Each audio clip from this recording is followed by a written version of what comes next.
Owens and Michelle Smith with you tonight for a doubleheader from the SEC Softball Championships.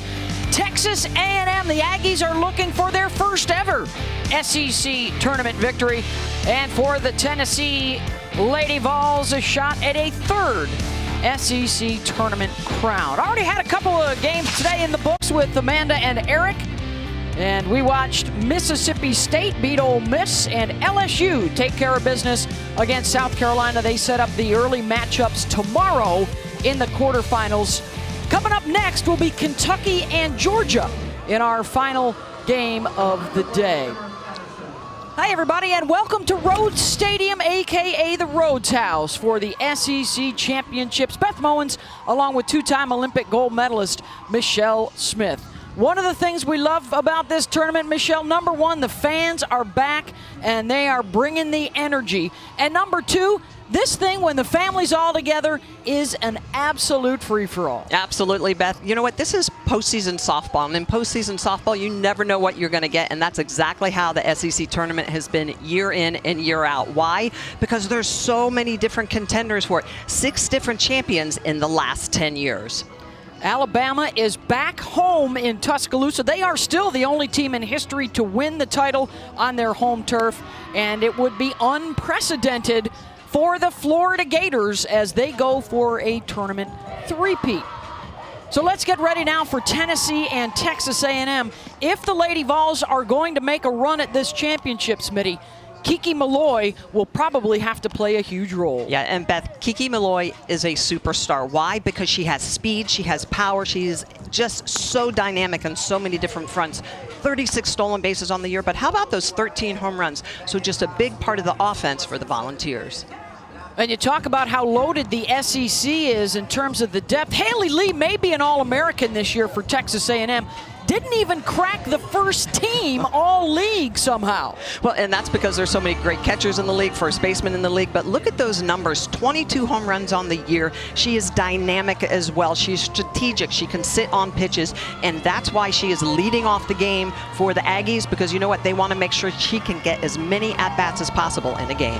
Last 6 games for Lee, she's hitting .500 with a home run, and she will face another All-America candidate in Ashley Rogers, Michelle, perhaps amongst the handful of best pitchers in the country. Yeah, she is a strikeout pitcher. Look at that, 253 Ks on the year to just 39 walks. She controls the zone. She's a lot of fun to watch, not a lot of fun to hit against.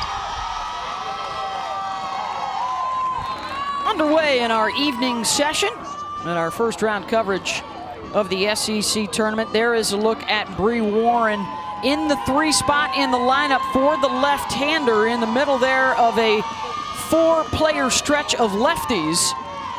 Does have to cut down on the strikeouts. She is looking to make sure she gets some contact and puts the ball in play today. Just great numbers for the freshman. Protecting Lee and Herzog, trying to make things happen from that 3-hole.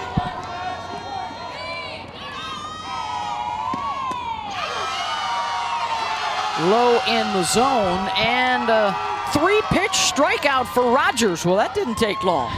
That's what Ashley Rogers can do. She can strike you out in a hurry. Why? Because she's got that live arm. She's going to have effective velocity through the mid-60s, a commanding rise ball at the top of the zone. But she'll also work low. She's worked very hard this year to develop a curveball on both sides, as well as a drop ball to complement that rise.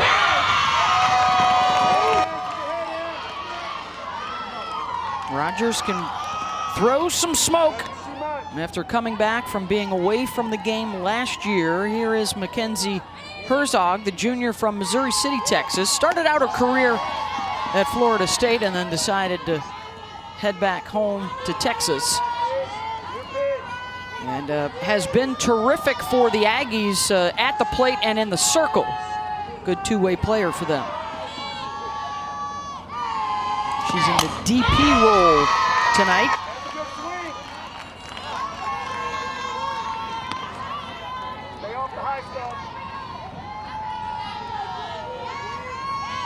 Here, Craig Snyder, their assistant coach, out of the dugout. Lay off the high stuff.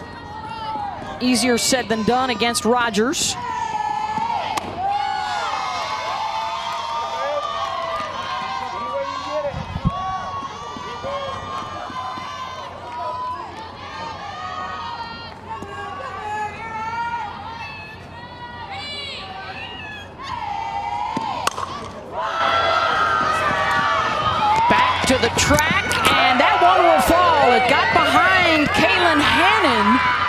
who probably would have been better served to give way there for Kiki Malloy coming over from center field. And it's misplayed at the base of the wall.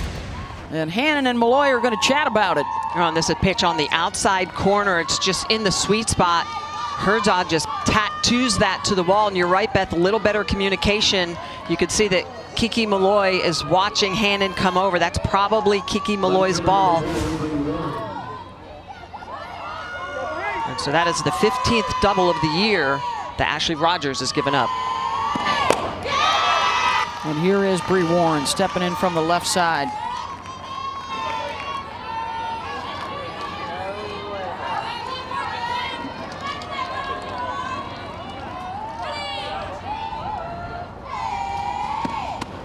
Oh, 1 pitch, waves at that one away. 0-2.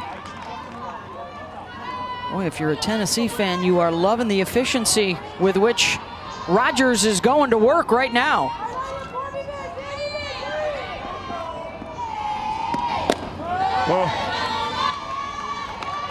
Just missed it away.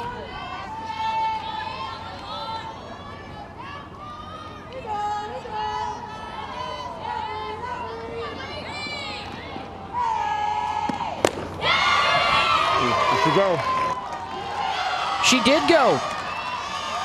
2 down. Well, and there's that rise ball again that's so jumpy at the top of the zone, hard to lay off of. It gets up in your eyes, and you try to hold up, but you just can't. Look at the rotation on this ball. So she's going to start it at your belt. It's going to end up at your shoulders. It's just a great rise ball by Ashley Rogers. It's fouled out of play by Morgan Smith, batting in the 5 spot, the right fielder. Sophomore from Lake Jackson, Texas. She and her twin sister Megan, both on the Aggie roster. Grew up a big Tori Vidalis fan, the superstar slugger from days gone by in College Station, one of their all-time greats.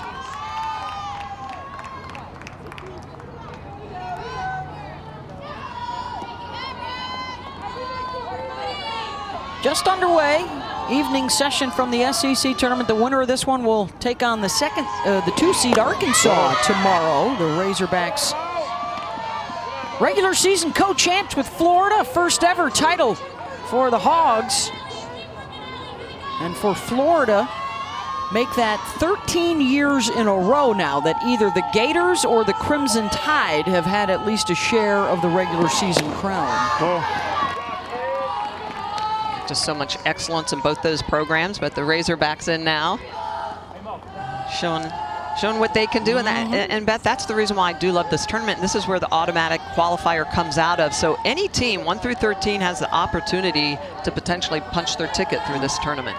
And of course, the other storyline that is woven through the next few days is there are teams here that are competing to host regionals and super regionals for the NCAA tournament, and in some cases perhaps even head-to-head could be huge for the selection committee based on some of the games this week. Tennessee amongst the teams, by the way, that could be a host. And after the walk, 2 on with 2 outs here, we'll bring up Ashlyn Walls as Megan Rhodes Smith, the former Tennessee All-American, is out to chat with Rogers. There will be 16 sites chosen from these 20 programs, and you'll find out when we do, when we unveil the field of 64 on the selection show Sunday night at 9 Eastern on ESPN2. The mayhem is underway. The road to the Women's College World Series upon us. Postseason softball from Tuscaloosa.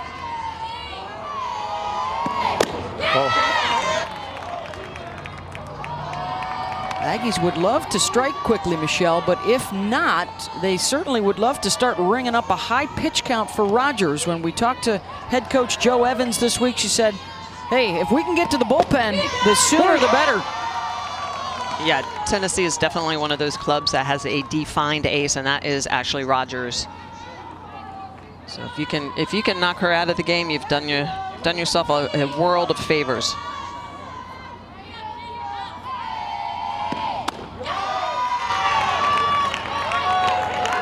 couple of strikeouts for Ashley, and then the Herzog double and the walk to Morgan Smith.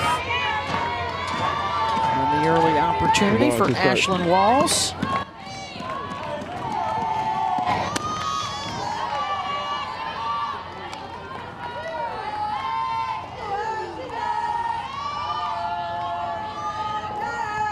.222 with runners in scoring position on the season for Ashlyn.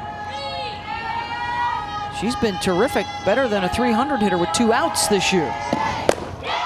And reaches for the rise. 3 strikeouts for Rogers. The threat is put down.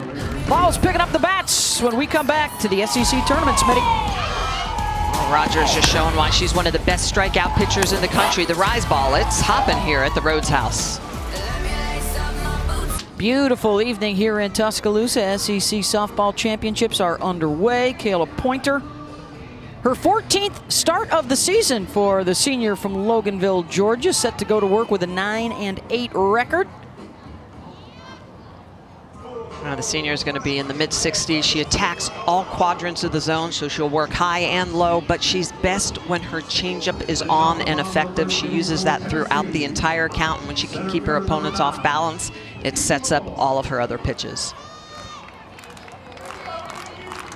Kiki Malloy to get things started.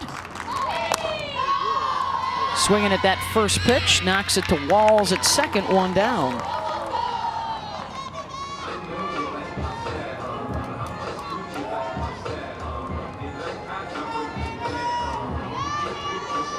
That'll bring up Amanda Ayala as you check out the Lady Vols starting lineup. Ivy Davis has been one of the best pickups of the season nationwide. The transfer from Arizona, bringing what they knew was going to be a really good glove at short, and she's brought the big bat as well. And a couple of first pitch swings for Tennessee. Ayala drives it out to right. And how about Ayala sitting on that changeup, first pitch swinging at it, and just really good job of barreling this up. Super explosive. Look at the hip rotation. Great barrel control to drive that ball into right field. First hit of the game for the Vols. That'll bring up Ashley Morgan.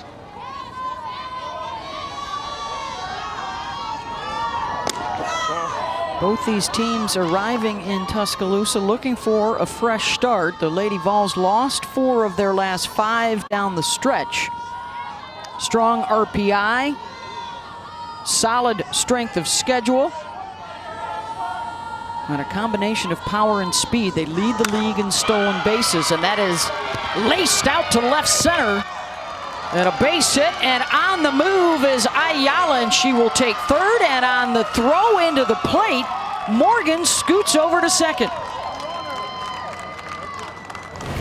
And how about the hitting by Ashley Morgan? Take a look at where this pitch is on the outside corner. It's in the river, and she just extends and gets it and drives it the opposite way.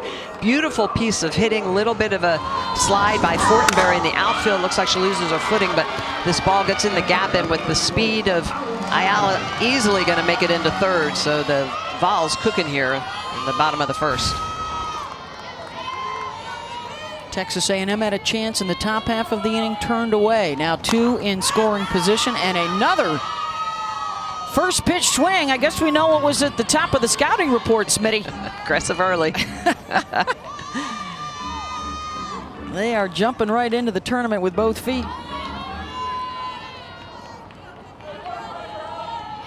Allie Shipman, terrific second half of the season. In particular for Tennessee, the junior from Southern California. Batting average creeping up a little bit closer to 300 and has some pop in her bat.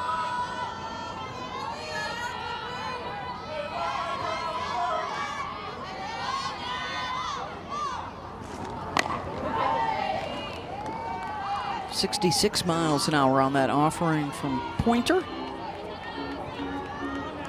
A&M is going to have their middles in. Wiggins, Walls pulled up, trying to see if they can get Ayala at home. You can take a look at them here in the corners. Excuse me, at the middle. And the corners will be at the bags in case anything gets dumped down. After a couple of base hits.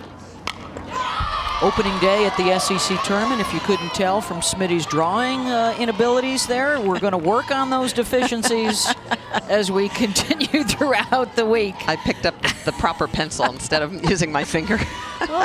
First time on site in a while, folks, and we are excited to be here just to hear the fans and the crack of the bat and smell that freshly cut grass.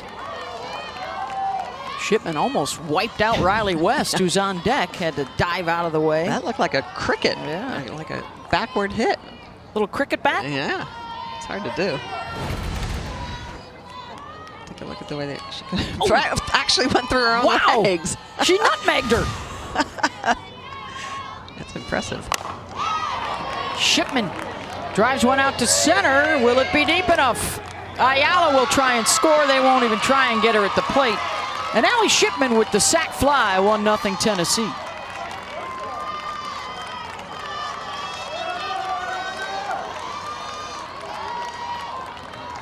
It's a great job at getting it done, getting a run in, driving that ball just deep enough and speed. You know, we talk about a lot of these clubs in the SEC and how important speed is. Tennessee uses it to help pick up a run there with that sacrifice fly. So with 1-0. And still a runner in scoring position, Riley West. Looked a little bit like Adam West, Batman, diving out of the way of that foul ball a second ago. Freshman from Eastvale, California. She's the DP today. We thought we might see her at second base. Tennessee is interested, Michelle, in getting another bat in the lineup, and they like hers. Well, and that's always what it's about this time of year, is putting that most productive offense and that lineup in, putting those runs up on the board and then defending it. That's in for a strike. And obviously, too, Beth, when you have a pitcher like Ashley Rogers in the circle who's going to get the lion's share of the outs via the strikeout, it also helps you to be able to put your most offensive lineup in and then defend the lead once you get it. That one, a lazy liner to third. Side is retired, but Tennessee grabs the early lead. First round action from T-Town. How about a season recap for you for the Aggies of Texas A&M? 8 newcomers, so they've got a lot of new faces. They started out all right in the league, and then things took a turn for them. Haley Lee's been terrific, 22 home runs. That's 4th best in D1. They have a strong enough resume for the NCAA tournament. What they'd really like to pick up today for Jo Evans, now in her 25th season, is their first ever SEC tournament win. They are 0-6 since joining the league. And Jo, one of the winningest ever, over 1,200 career victories, with 5 trips to the Women's College World Series. Back in the early days of the NCAA, before Jo, they did bring home a couple national championships. Bill Brock.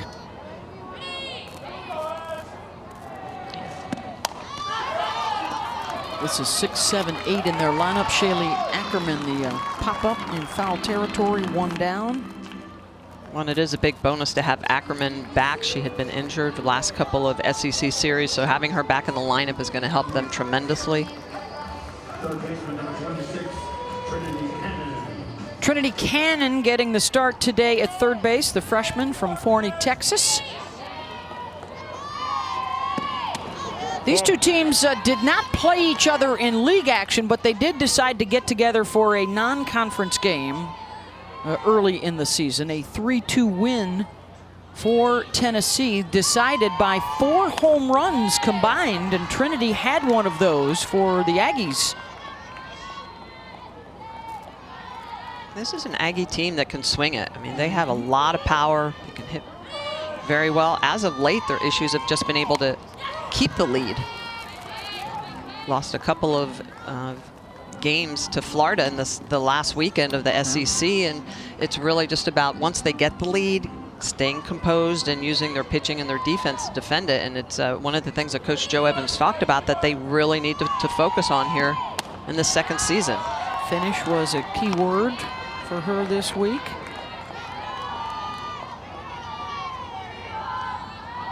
They've been close. 4 of those 6 losses by just a run, 1 of those in extras. But a tough task today against one of the SEC's best flamethrowers. Rogers with the 3 strikeouts already today.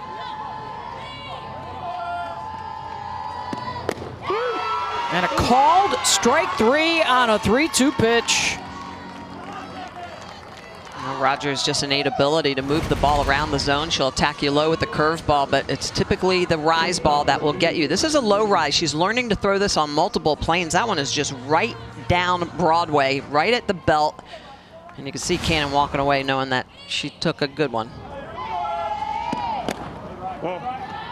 So you got your rise, Smitty, which looks to the batter like it's coming right down the middle and then rises up out of the zone. What's the trajectory of the low rise, which we're seeing a lot more of? So we're seeing a lot of pitchers really start to bend and dig deep on the release, throw it at the knee to get to the belt, so knee or quad to the belt, and then typically it's that high rise is the one that gets in your head, and that's the reason you don't swing at the low rise. And so really rise ball pitchers can be a master of just messing with your head as a hitter, because you identify that rotation, you think rise, you lay off, it's low in the zone. Booted by Segern at third, and a 2-out base runner here with Rylan Wiggins reaching. Well, this is one of the things that Karen Weekly says, that we have to be good defensively. You're not going to get a lot of chances when Rogers is in the circle. So when we do get routine plays, we need to make them. And that ball just off Segern's glove. And just to finish up our conversation, the high rise looks like a strike and it ends up not. Correct. The low rise looks like a ball and it ends up taking your knees off for strike 3. The throw down to second. And Wiggins will advance. And another runner in scoring position for the 2nd inning in a row.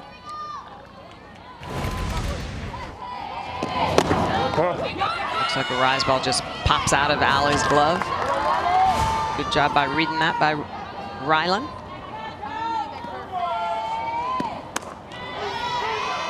Kelby Fortenberry, the number 9 hitter, as we often see in softball. That number 9, very similar to your leadoff, the lefty slapper, try and line up a few lefties in a row. A&M actually is a little unique. They go with righty Haley Lee in the top spot on deck here behind Kelby. They've switched that around a little bit, just making sure that Lee picks up enough ABs or it actually gets thrown to and it not intentionally walked. Mackenzie Herzog had been leading off for the Aggies.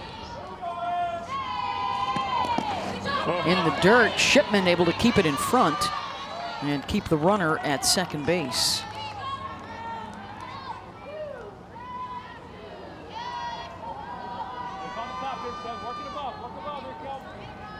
Aggies trying to reverse course after a late season skid, 6 straight losses to Kentucky and Florida. Florida with a couple of walk-offs, and on Sunday, the Gators win, got them a share of the regular season championship and the overall number 1 seed in the tournament.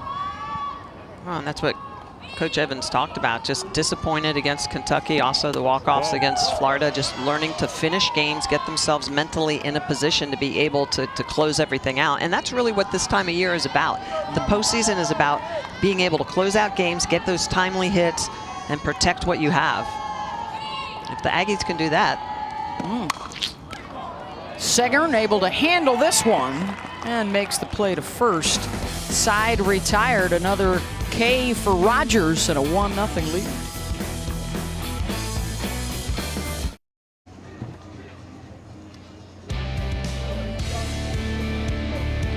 That's the 2021 SEC softball tournament. And for the Tennessee Lady Vols, looking for a 3rd championship. 14 SEC games decided by 3 runs or less. A few more of those would have put them much higher up the list. They've lost 4 of their last 5, but they are best in the SEC in the circle. Look at the opponent's batting average and their team ERA, solid behind Ashley Rogers. They've come out aggressive tonight, Michelle Smith. A lot of first pitch swings in that first inning. They grabbed the early lead. Well, and they know against Pointner with that off-speed ability to hit early in the count, try to eliminate that pitch, makes their job a lot easier. But this is a Tennessee team that, you're right, Beth, when you really go in and dissect their season, they were just a couple wins away, couple games away from really being contention of the regular season. I knew you were going to get that phrase in, because that's what Karen Weekly talked to us about when we spoke with her this week. Yep. How much she loves to dissect the game. It gives you a lot of good information when you really go back and study it and talk about different opportunities. It's a strike to Chelsea Segern, 6-7-8 here for the Lady Vols. She used a great phrase. She called them hard moments. Win our at-bats, win our pitches, allow ourselves to give the game our very best in those hard moments. Yeah, absolutely. And she called it intentional learning. You have to go back and learn from it. It's not experience if you don't learn from it. You can continue to go through and play the game, but if you don't learn from the time that you've been on the field, you're not gaining experience. And so I love that, the intentional learning that you have to go back and consider. Karen and her husband Ralph, 19 seasons now at Tennessee, 7 trips to the Women's College World Series, twice Tennessee, oh so close. Reached the Champ Series in 2007 and 2013. Called strike 3.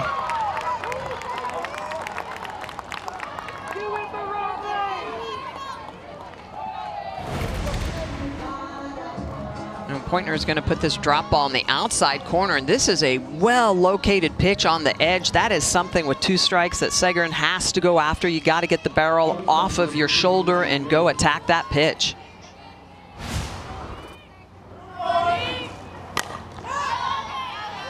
Emrys Addison, our home plate umpire tonight. Ron Alexander at first, Steve Gould at third. Gorgeous night, 70 and sunny as it starts to set to the west. Beautiful facility here. The late, great Ann Rhodes, who meant so much to Alabama softball. You'll be hearing us talk about Ann a lot this week. Recently passed away. And one of the great venues in college softball bears her name. A lot of Crimson Tide faithful thinking about her this week.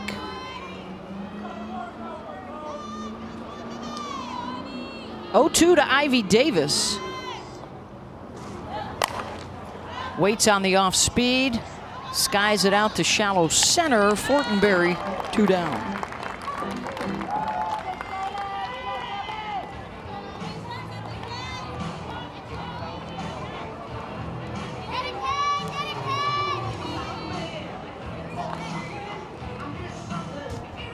Number 24, Kaylin Hannon. Kaylin Hannon is the batter here in the 8th spot in the lineup. Left fielder tonight for Tennessee.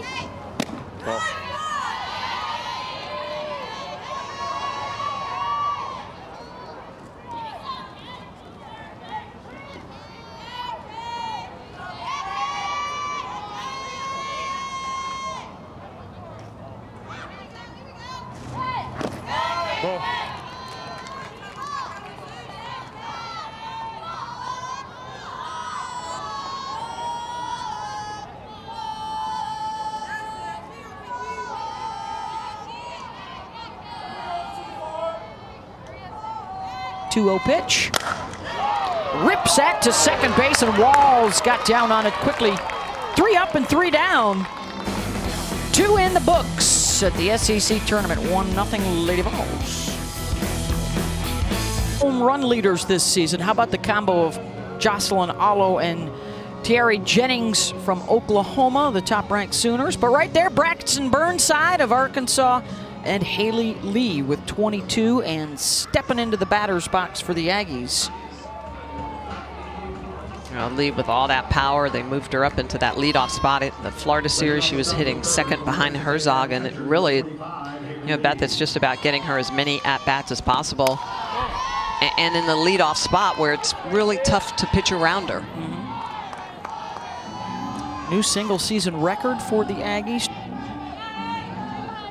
is within her reach. Megan May at 24, so she's 2 back.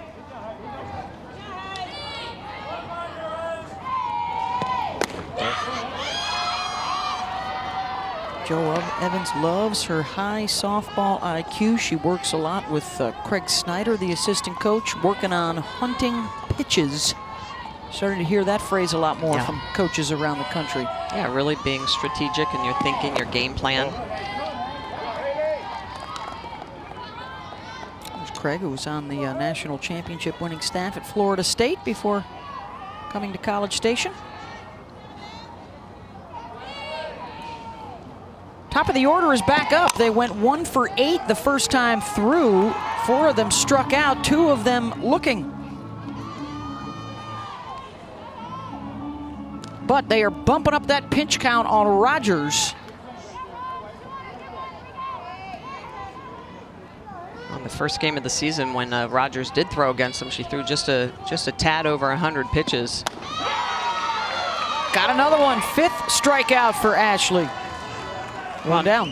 How do you get one of the best hitters in the game out? You've got to pitch around them very gingerly, and this is exactly what Rogers does. Curveball on the outside corner, foul it off, and she's going to take a little bit off on the drop ball, come back underneath the hands, really work the hands to make sure that she is set up for the rise ball. And look at this rise ball. She puts it up in her eyes, so she doesn't show Lee the rise ball until she gets her with it on the strikeout. All SEC performer. Rogers averages over 10 strikeouts per 7 innings. She's already halfway there. Number 5 in the nation this year in strikeouts. Number 6 in wins. She was on our Zoom call this week, and when we asked her what pitch has been working well for her lately, she kind of blushed and said, well, you know, my rise. It was cute the way she said it. There was an unspoken duh at the end of that. Yeah. Yeah.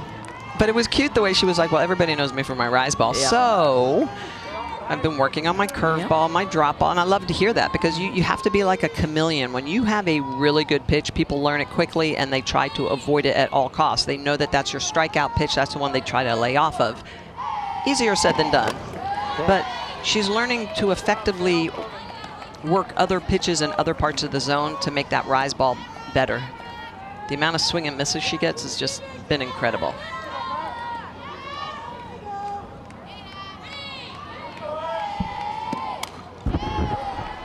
In terrific shape physically and mentally after missing last year with the back injury. Got herself right in 2020.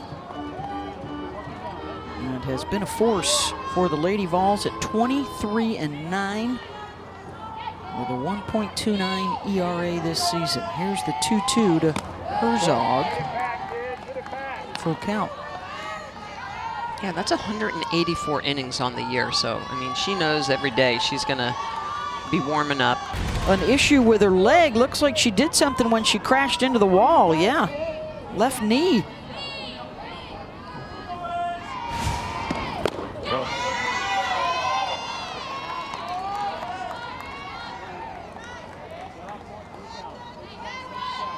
A lot of time those pads out there are obviously in the middle, but where there's seams at times there can be hard parts of it. Does not feel good when you go into those walls hard.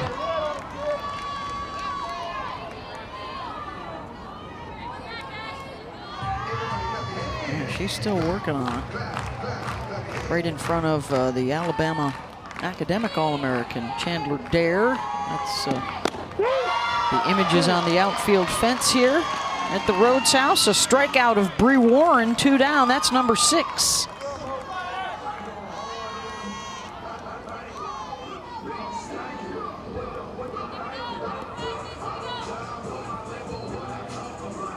Right fielder number 23, Morgan Smith.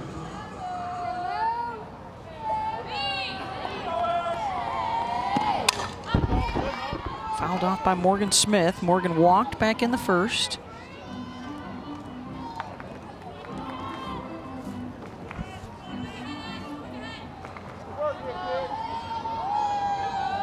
Winner of this will face Arkansas in the quarterfinals tomorrow night. They are on the same side of the bracket as Alabama.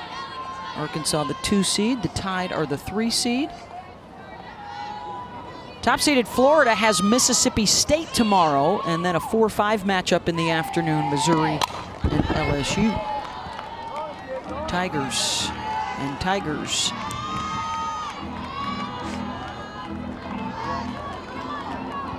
That'll be a good one. South Carolina was trying to pull off the 3 Tigers in a row, Auburn, LSU, Missouri. They were halted on that adventure earlier today. Safari, that's the word I should have used.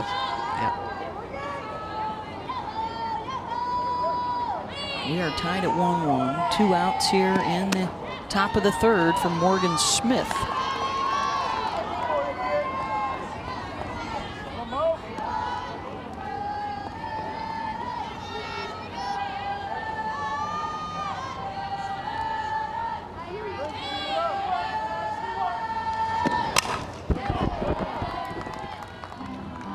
A&M continuing to be very aggressive off of Rogers, raising that pitch count now up. Over 60 pitches. It's here in the top of the 3rd inning, and this is where they start to continue to make adjustments, or try to, against Rogers. 2nd time through the lineup.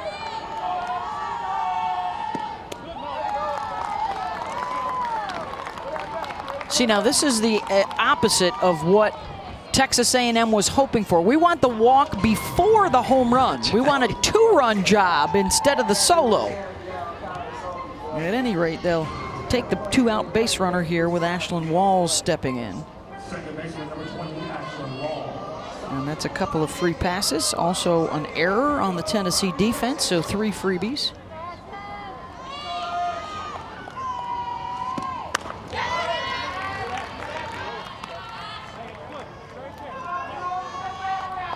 Well, it always is interesting how we write up lineups. So earlier in the year when A&M played Tennessee, Herzog hit in the 5th spot. So she was down the lineup a little bit. They've moved her up.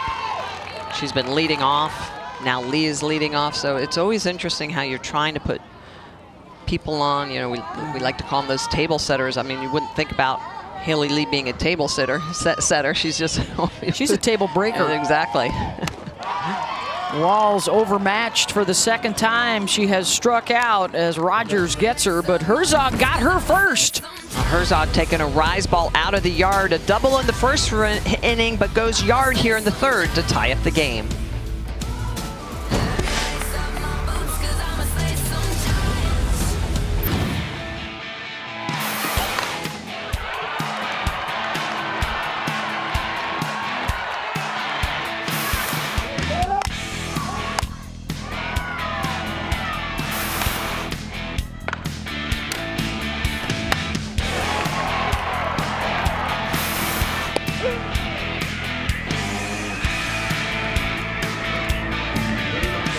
Just some of the sights and sounds of a memorable SEC regular season.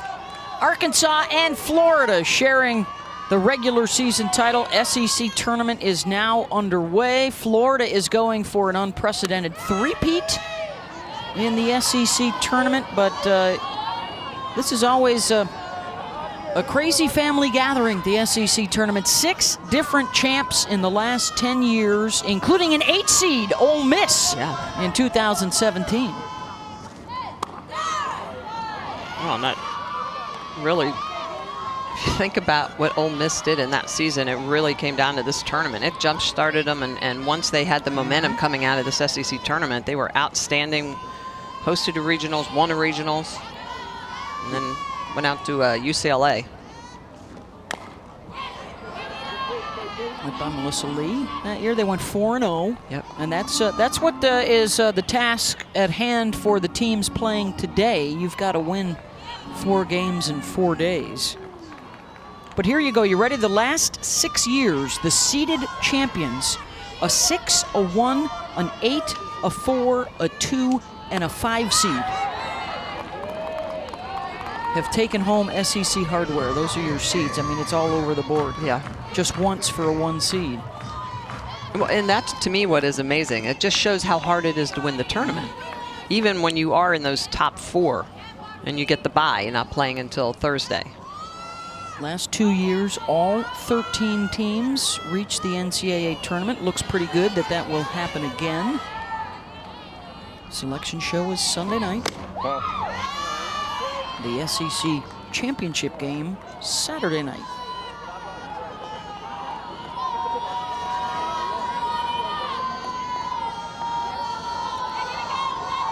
Anna Fox in the 9 spot, then the top coming up for the Lady Vols.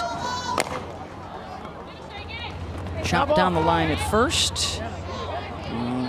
Call that a foul ball, so Fox will come back.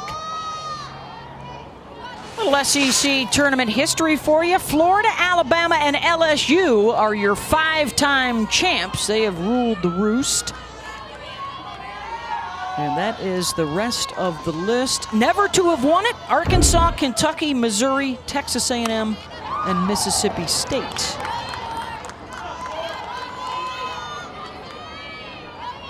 Arkansas has a good shot this year. Kentucky was in the SEC tournament final 2014.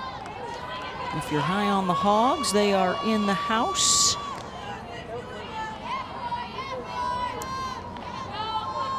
That's a program that can do it all. Great defense, great pitching, lots of home runs. Ground out to Walls, 1 away. Top of the order, and Kiki Malloy. Yeah, they had the co-pitcher of the year in Mary Half. The coach of the year, Courtney Deifel.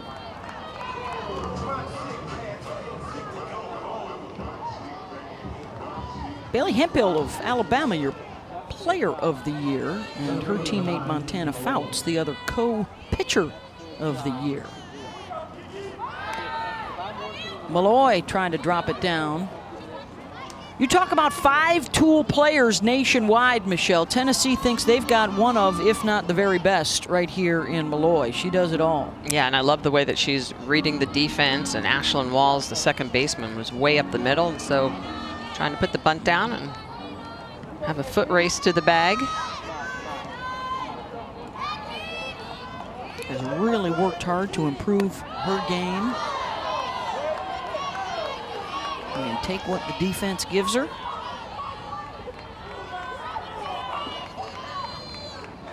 Has a hit in 7 of her last 8 games.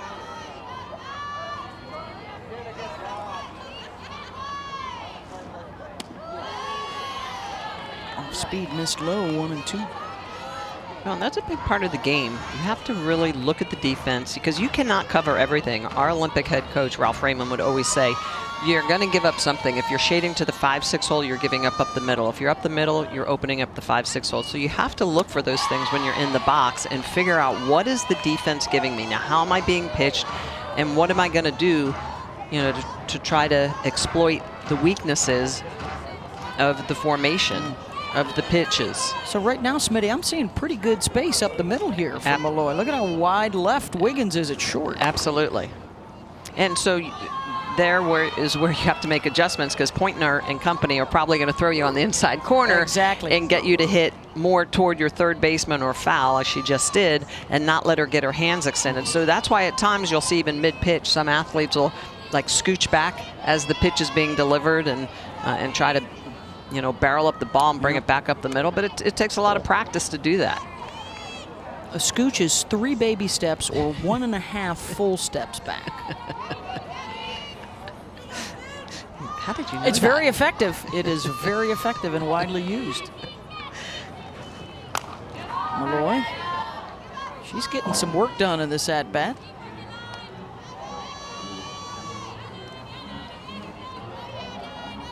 Got a handful of players here at the SEC tournament whose dads were really good football players. Lawyer, a Super Bowl champ with the Patriots. Her sister Amira, also a very good softball player, played at Washington for Heather Tarr.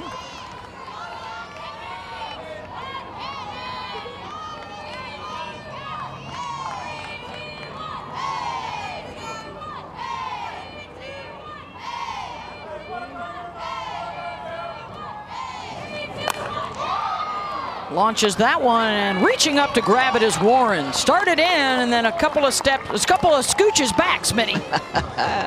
2 down. She's good at scooching and made sure that she was in the right position. So she did. She started over. Good drop step to go back and make sure she gloves it up. Ball, just a laser hit out her. Warren retiring, Kiki Malloy.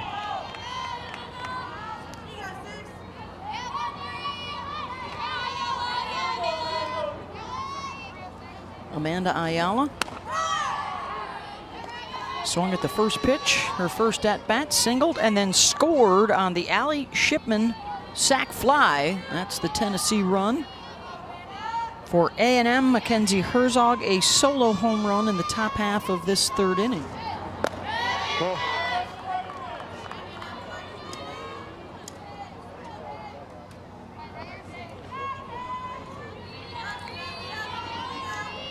Tennessee being a little bit more disciplined, really trying to work Pointner into counts. Ball.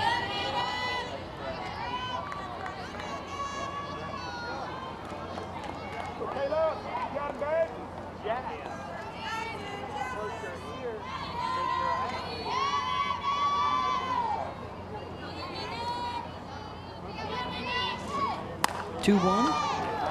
Yanks that one, and that will find the gap. Back to the wall, Ayala rambles into second base with a stand-up double. And a 2-out scoring opportunity for Tennessee, and having some fun at the base.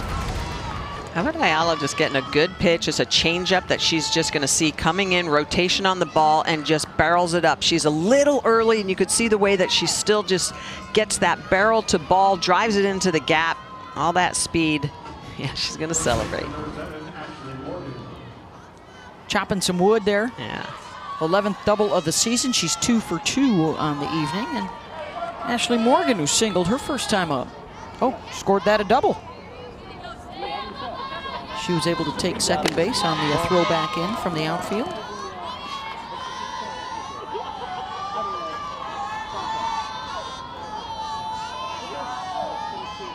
Out of Douglasville, Georgia. Missed some time, late February, early March. Foul ball just outside the base. That would have scored Ayala for sure.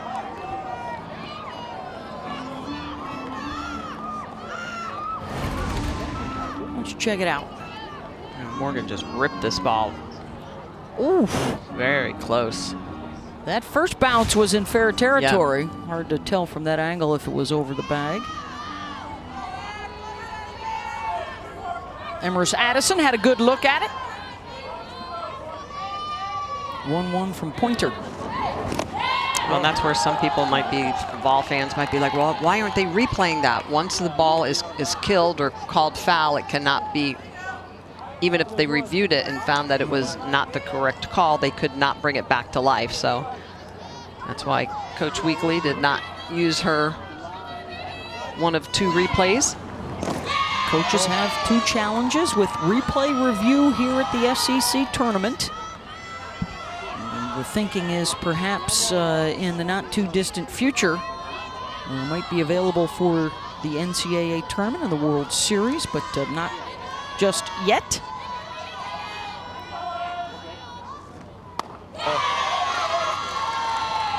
And the 2-out walk for Morgan.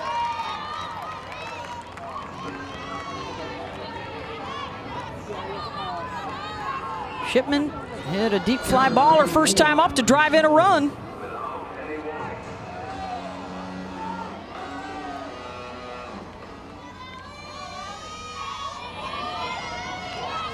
Number 4 hitter in the lineup, and with that, Haley Lee will walk on out and check on Pointer.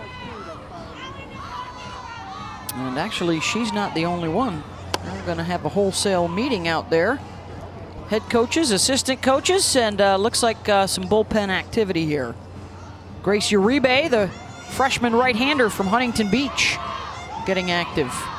Oh, I love how Joe Evans goes out and talks to the infield to make sure that they're squared up on positioning.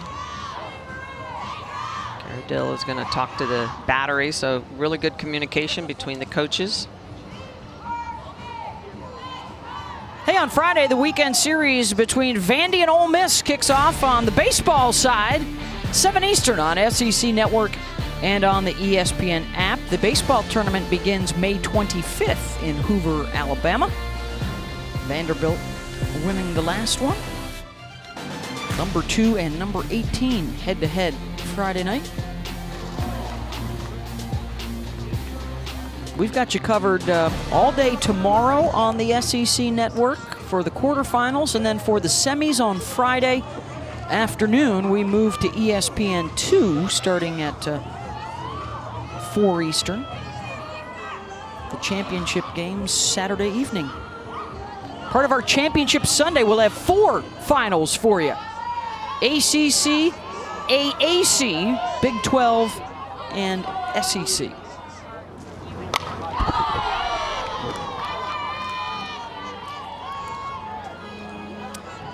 So this is Allie Shipman at the plate. Older sister and SEC legend Maddie Shipman is working with us now. There she is.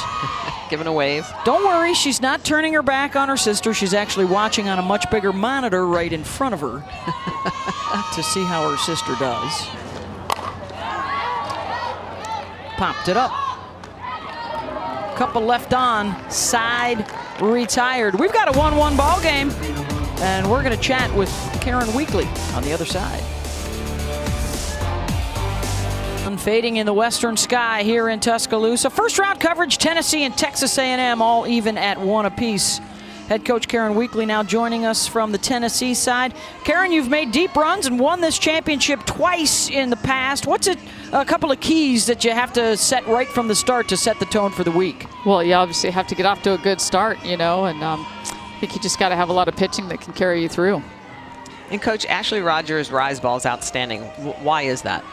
You know, she's got great spin on it, but she can throw it at different levels, and I think that's the big key is you see that rise ball spin and it's coming in low, and you kind of freeze on it, and then you see it in a sweet spot, and you swing, and before you know it, it's up in your eyes, and you're not going to get good barrel to it.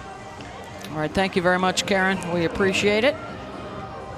Well, this is the rise ball that is so effective for Rogers. Look at the way she's going to throw it up at your eye. She'll get you to swing through it, but she can throw it on multiple planes, so she lives a lot up at your eyeballs, but she can also entice it in the lower half of the zone, get those swing throughs. And the reason why it's so effective is that she'll throw at the belt. It's like we talked earlier, Beth has the ability to really just get in your head. It gets in your eyes, and then you watch the lower one in the zone that is the most hittable. 7 strikeouts, I believe.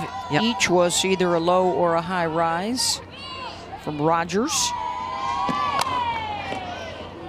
6, 7, and 8 coming up. So she had 10 strikeouts the first time these two teams met in a non-conference game, if you will, and already up to 7 strikeouts tonight through the first 3 innings. Well, inefficient on that March 6th victory. She threw 109 pitches, which really is good for 10 strikeouts, a rise ball pitcher where you also have a lot of foul balls. Your pitch count typically will be elevated, but Rogers doing a great job in that game. Obviously a little bit more elevated here at 70 pitches now in the top of the 4th. Well, and it was noteworthy too, Michelle, there all the hits, extra base hits in the 2 meetings this year. So, and we saw with the home run when that rise ball does not find its right spot. It's fast coming in and even faster going out. Well, and that's part of the knowledge when you know that you throw up in the part of the zone where it gets barreled up, it gets elevated out of the yard. You live with it, and sometimes you die by it. That is the 3rd walk.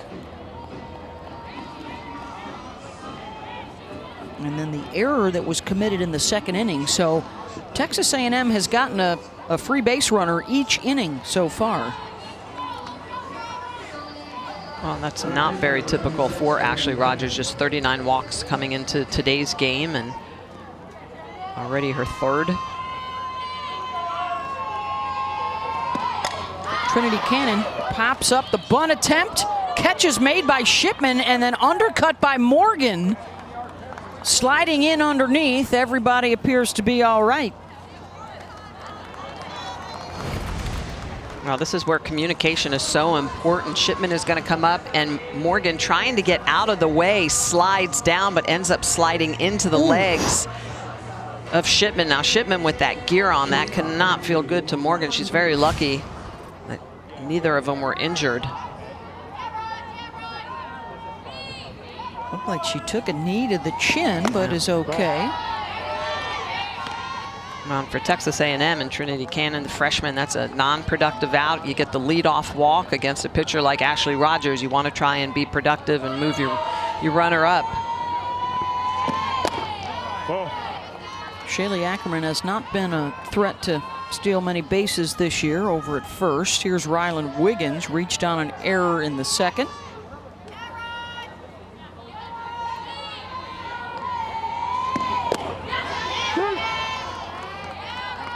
Runners in scoring position in both the first and second innings, could not cash them in. Finally broke through with the Herzog solo home run in the third.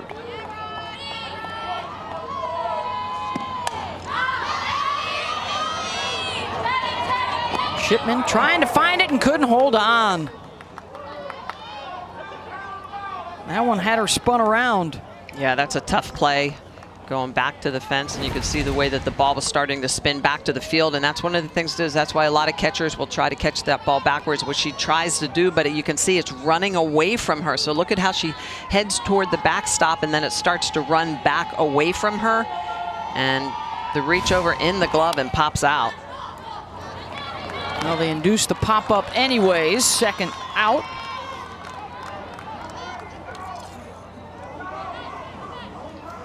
And the number 9 hitter drew up, Kelby Fortenberry.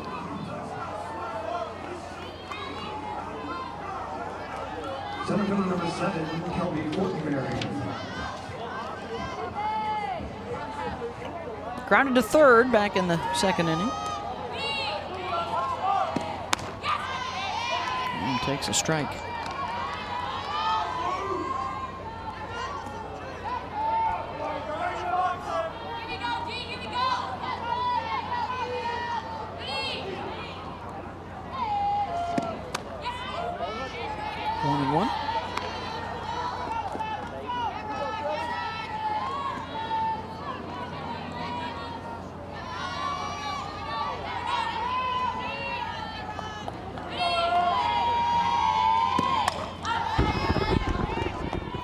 Just the 2 hits so far for the Aggies, both Herzog, the home run and the double. Yeah, it's really the traffic on the bases has been the uncharacteristic free passes from Ashley Rogers, the error off of Chelsea Sagerman's glove.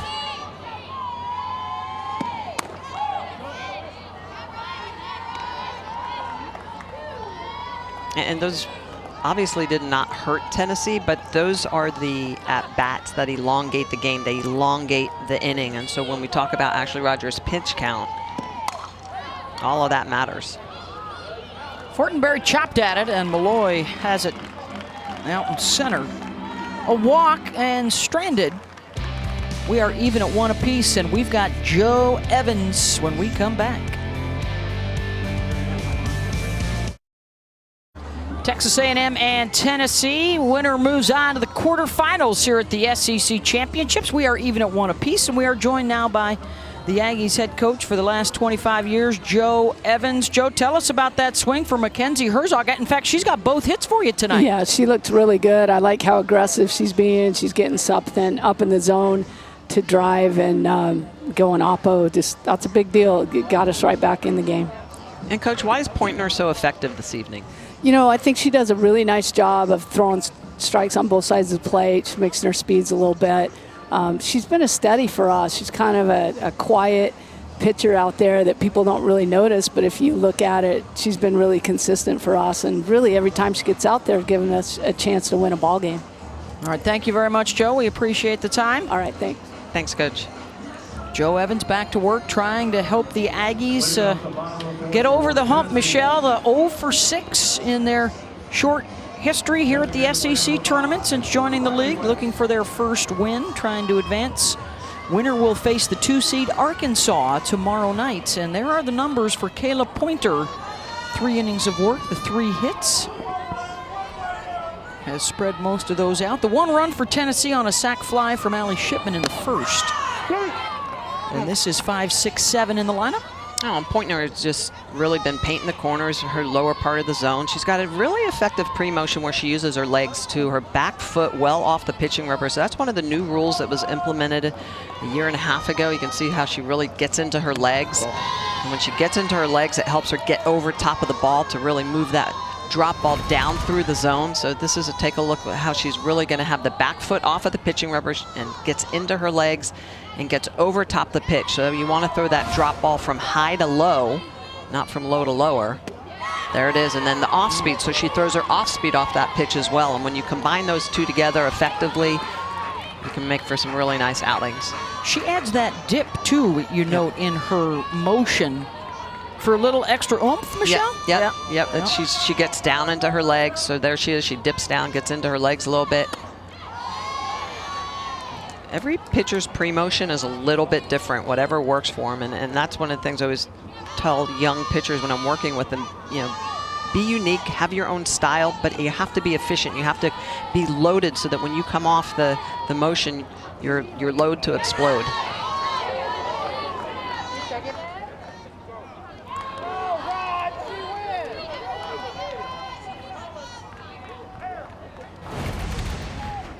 So you can see the way Pointner's got that back foot well off of the pitching rubber, which is the new rule. She dips down, and then she kind of comes up and comes down over the top. And that's really what you want to do. So she's driving high to come back low, and that's what you do on the drop ball. You want to either elevate that release point to throw from high to low and get over that pitch so you get that downward rotation and that really good movement through the zone. She's working out of the shadow right now, coming across the pitcher's circle. The batters are still in sunlight.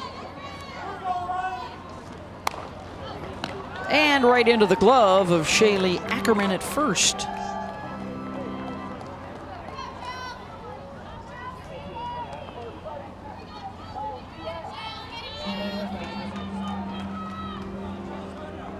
Next up is Chelsea Segern.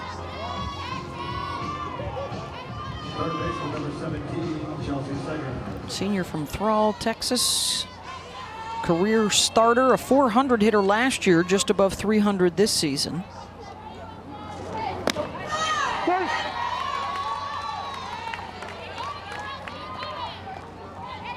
One of the leaders on this Tennessee squad.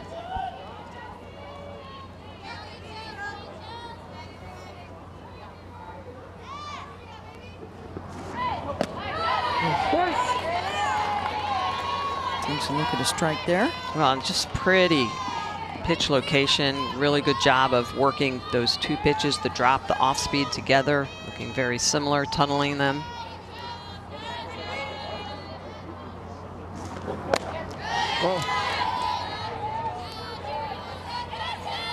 Pointer just missed away with 1-2 count.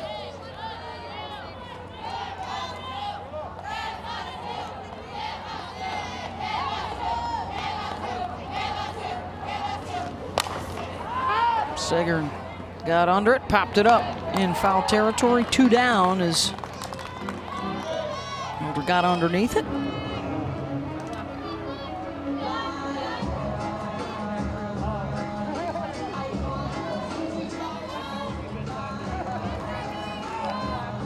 Beth, I think the other thing that Pointner is doing so well this evening, coming into this game, she had just under 90 innings and she had 34 walks. She's been very efficient. She hasn't hurt herself with the free passes. She's working both sides of the plate. Really doing a good job also of getting ahead early in counts. And every time we talk to coaches, they always say, well, what's the key to the success of your pitchers? Well, they have to get ahead early. First and it's like pitch everybody knows that, but you have to say it because it's truly the truth. And it doesn't matter if you're talking to an MLB pitcher or a collegiate pitcher. It is just so much easier in the circle to make sure that you're controlling the at-bat by working from ahead.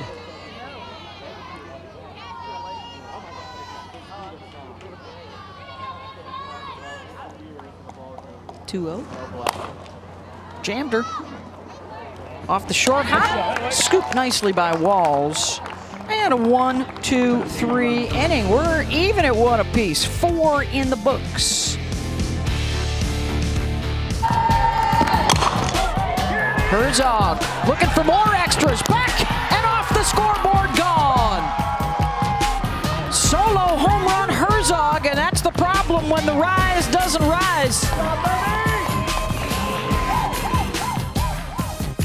Good day for Mackenzie Herzog. Not only the home run ball, but another extra base hit, the double earlier. And check out the hit total for the Aggies. It's all Herzog. And looking for a little help from the rest of the gang.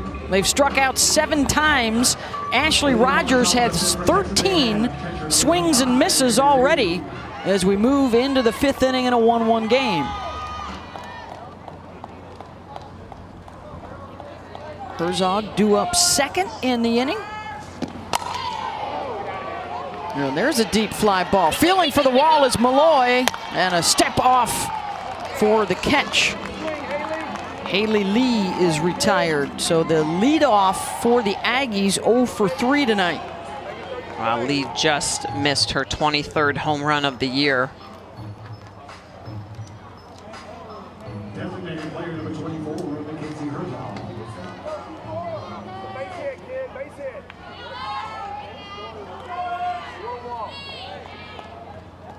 So here comes Herzog. And that pitch in the dirt from Rogers. We got a little exit velo on this one. Oh, fancy. Look at that. Nice. Wow. Ripping off the bat. And going oppo on it.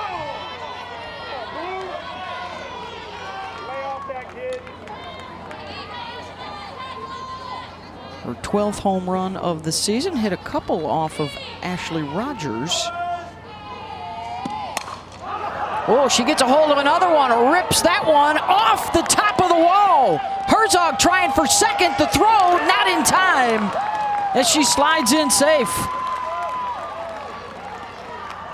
Nearly had her second bomb. Herzog just sees Ashley Rogers really well, and she matches up with her swing. Look at the way she's going to elevate this ball. So the swing path of her barrel just gets underneath the ball and drives it out of the yard. So this is a double off of the wall, but you could just see the angle, the way that she approaches the ball, and this is a really nice throw in.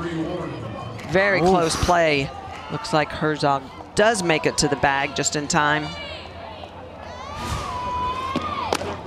She needed to swipe that tag right there. And not come up. Yep. Close play, but Herzog, the go-ahead run out at second base. As we get deeper into this ball game, a reminder, Texas A&M has never won an SEC tournament game. Searching for their first.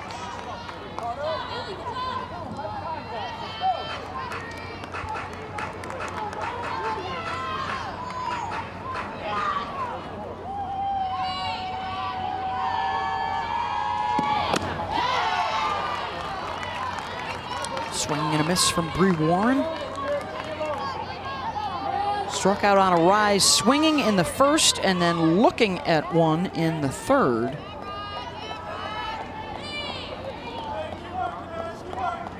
Last inning, the 4th inning, was the first inning of this game that Rogers did not record a strikeout.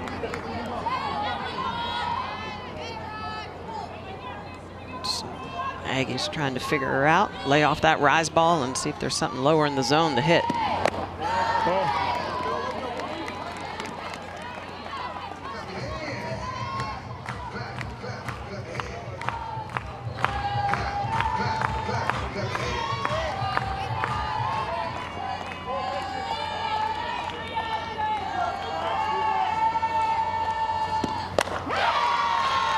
Got her. Third time for Warren. And strikeout number 8 for Rogers, 2 outs. Rogers goes back to that rise ball, really good locates, puts it at the belt and lets it climb higher. Look at the way she gets underneath that pitch, really good rotation. She doesn't throw through her spin. She gets that great break. Smith fouls that one off. Morgan, a couple of walks tonight. A chance here for the Aggies with 2 outs to get the go-ahead run across.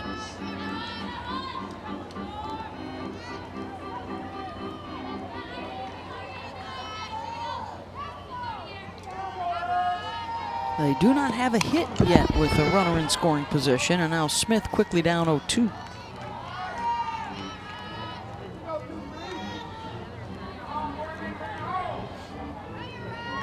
Smith has battled her first couple of at-bats. 2 of the 3 walks that Rogers has given up. Gets behind here early.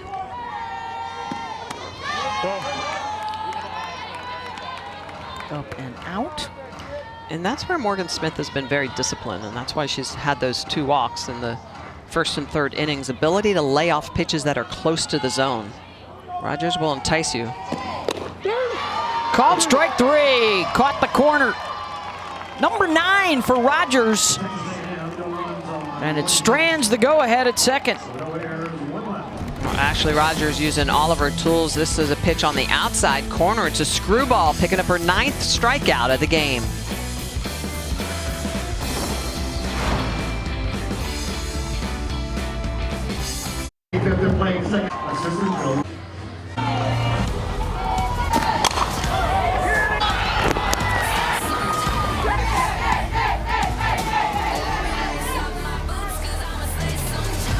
Our coverage of the SEC Women's Championships continues. Mississippi State and LSU were winners this afternoon. The winner of our matchup going on right now will face Arkansas tomorrow night. Still to come, Kentucky and Georgia, with the winner of that one to face the Crimson Tide. Thursday quarterfinals on the SEC Network get underway noon Eastern. Beth Mowins along with 2-time Olympic gold medalist Michelle Smith. We got a good one. Bottom 5, 1-1 game. Pitchers duel, Kayla Pointer and Ashley Rogers. That makes me happy. happy, happy. This is 8-9 in the top for Tennessee.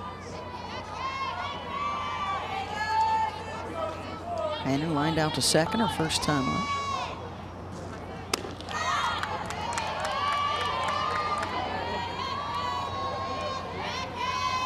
Champs in 2006. Speaking of pitchers, led by Monica Abbott, with the likes of Tanya Callahan, India Childs, Sarah Feckerty, and Lindsay Schutzler. And that 2011 squad, Ellen Renfro that year. Yeah, the Renfro sisters, right? Raven Siobhan. Shipman was on that team with Gibby and Dotson and Kelly Grieve. That was a heck of a ball club. Yep. More shots of Shipman's back of her head, please. America demands it. Look at the pony in all its glory. She was the first shortstop, the 6-foot-tall shortstop that I thought, pitchers are in trouble if the 6-footers are now going to play middle infield. Doesn't Taylor Pleasance remind you of her? LSU's all SEC shortstop? Absolutely. Yep. Absolutely. So now Tennessee has something cooking here with the go-ahead runner on base. And the leadoff walk at the bottom of the order. I know Smitty loves those. I was already fuming. Now your number 9 hitter, Anna Fox. I got to think perhaps we've got a bunt situation developing. And let's see, is there a pitching change as well? It looks like Mackenzie Herzog may come on here into the circle. Oh, she's got to be feeling good, have some great thoughts going through her head, knowing that she's left the yard, swinging it. We're going to step aside while Herzog gets her warm-up pitches in. A change coming for A&M.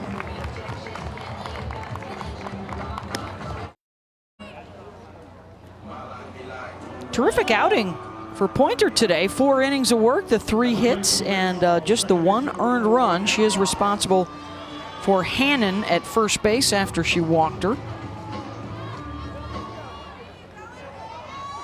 Mackenzie Herzog is the new pitcher. Mackenzie has been the DP so far today with a couple of doubles and a home run, and now in the circle, Michelle. As Anna Fox lays down the bunt.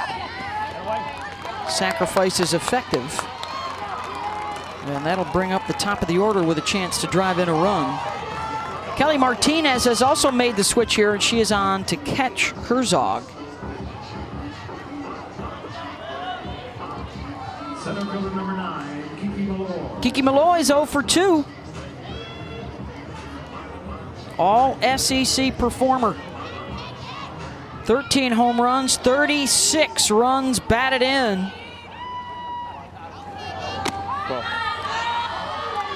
One of the top producers for the Lady Vols. This is where you want to be. You get that walk late in the game at the lower half of your lineup. You bunt them into scoring position and you turn over the lineup.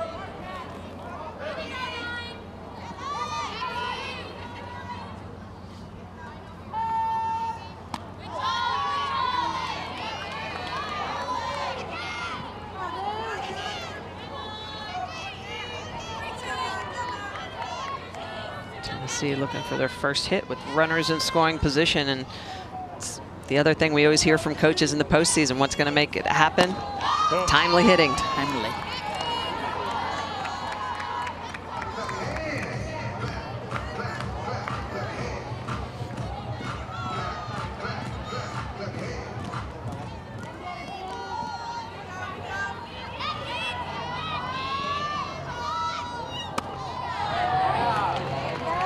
Right down the middle, 3-1, Malloy taking.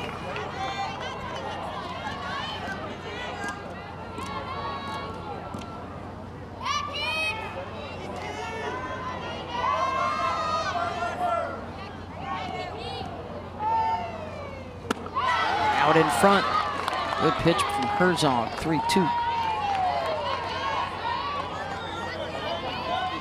Herzog has that rise ball at the top of the zone. She'll throw a drop down low, mixed speeds. Off-speed drop, just outstanding.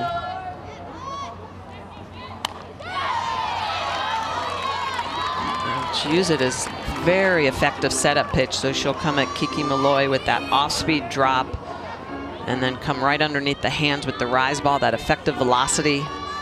It makes the differential between those two pitches even greater. Full count. Malloy lays off it. Runners on first and second for Amanda Ayala, who's 2 for 2 with a single and a double tonight. Right fielder number 13, Amanda Ayala.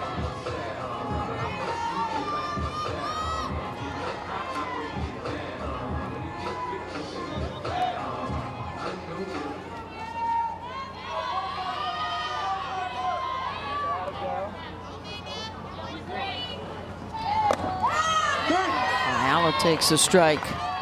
Over 70 miles an hour for Herzog. Reaction time for a batter about the same as a major leaguer facing a Shohei Ohtani fastball. Not much time to think about it. To the right side, second for 1, over to first. Not in time. 2 down with Hannon at third.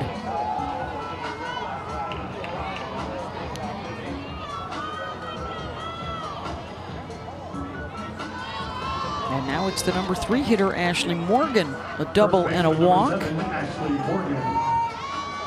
Morgan has been barreling up the ball really well, seeing it. So now going to have to make those adjustments going off of Herzog with that velocity increase. Go-ahead run is 60 feet away.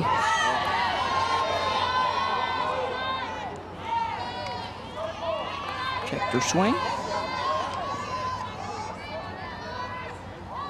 It'll be interesting to see what Tennessee does here if they try to put Ayala in motion, steal a bag, see if they can't create a little havoc here even with the 2 outs. First and third situation. Fakes going, backhanded, terrific play at second by Walls, flips it to Wiggins. And that saves a run for A&M, and that means we're all even at 1 apiece.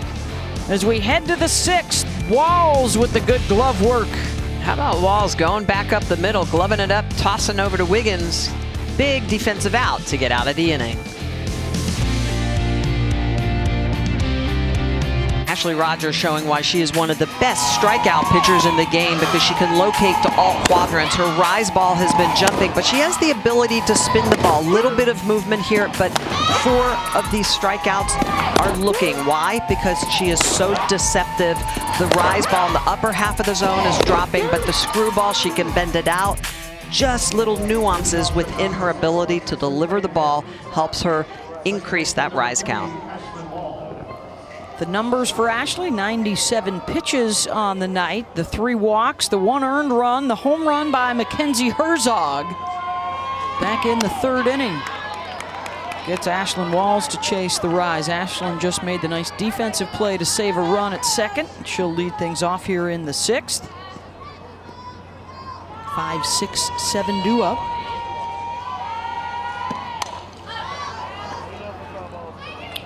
Drifting in foul territory, and whoa, Davis able to keep her feet and a smile to record the first out.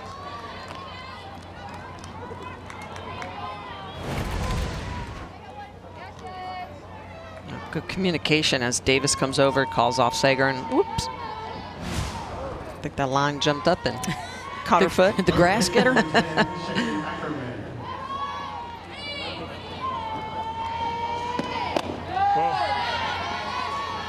That was something that worked out for all parties. Davis coming over from Arizona, of course, with the expanded rosters due to COVID this year. There were a lot of players around the country that either weren't going to get much playing time where they were because of the seniors sticking around or more freshmen arriving.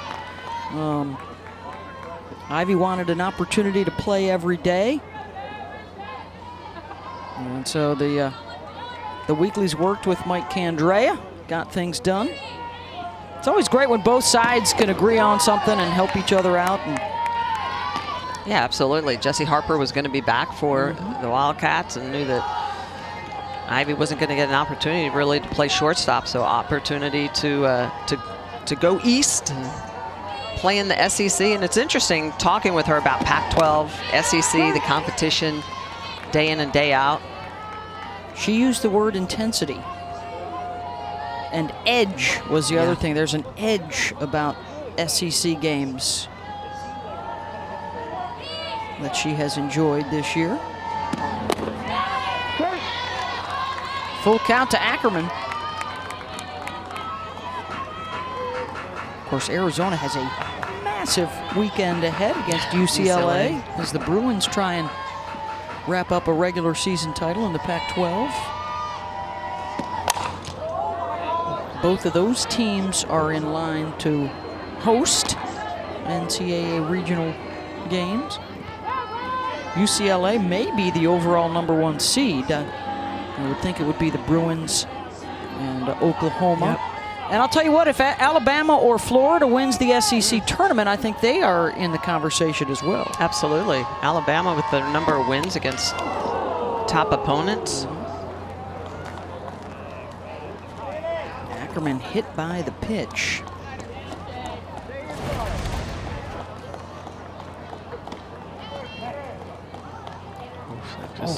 Ouch, off the kneecap. You do not have to move.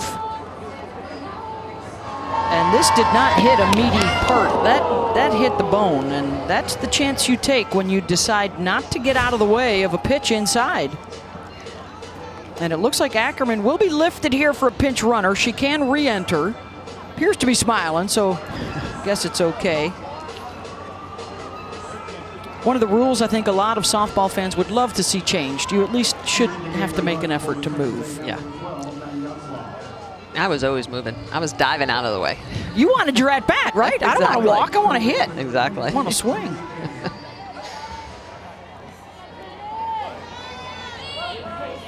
And you didn't want to bruise up, right?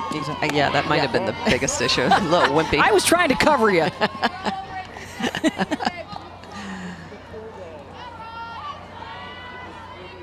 One on here for Trinity Cannon.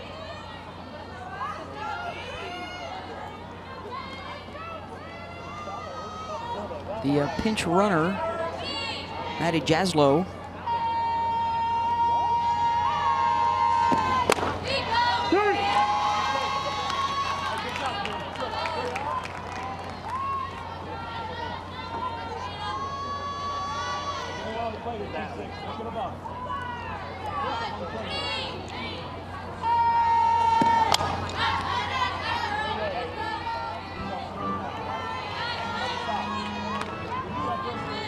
Rogers now at her pitch count at 109.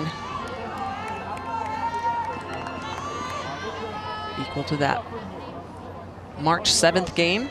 She had 10 strikeouts on the day. So to me, Texas A&M just doing a much better job of working her deeper in the counts, identifying pitches. Yes, she's always going to have her strikeouts. She's got those 9 on the day. Just little victories, trying to work her deeper and deeper.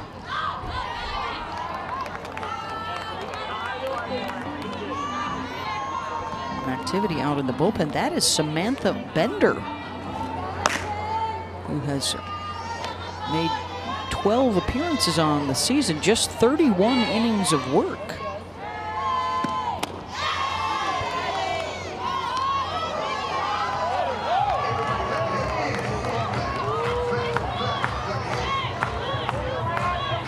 I think Karen Weekly wants to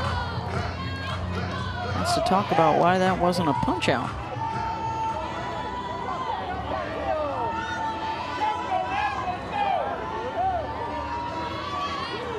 Boy, that was a big deep breath and a bit of a sigh. Yeah. I think frustration perhaps from Rogers. Thought that was strike 3. Oh, but maybe a little gassed and now is shaking that pitching hand. Yeah, and I think Rogers, you can see on her face, looks like she's uncomfortable. Oh, wow. Yeah, that Band-Aid that has appeared in-game on her pitching hand. She's hit 2 batters in a row. And she is definitely laboring right now. This is a major development for Tennessee.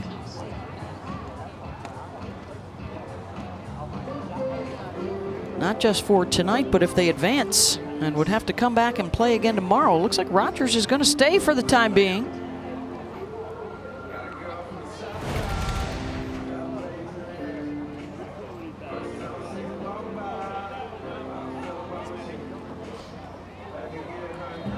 Look at the aftermath of that pitch. Oof.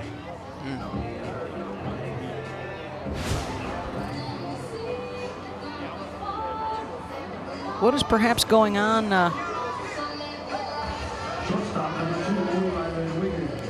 Michelle, what is perhaps going on under that Band-Aid? She split her finger? Is that why it would be so painful? Yeah, she could have a blister, could have a slight infection. Sometimes with pitchers, you get big calluses up against your nail where that rise ball comes off of. And remember, she had a severe back injury last year, did not play at all. So she's had to overcome some stuff to get back this year.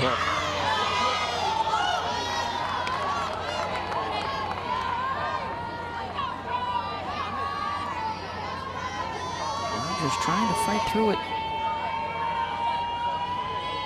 with that go-ahead run again in scoring position, just out in front for Wiggins.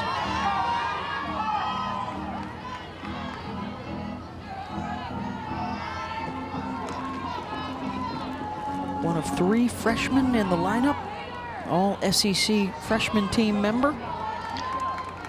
Had one of the biggest hits of her career against Florida last week. First career home run.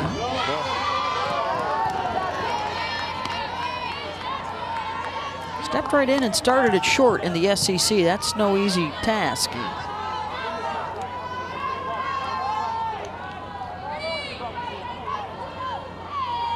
2-2 pitch. Wiggins drives that one out to left. Hannon is there, 2 down.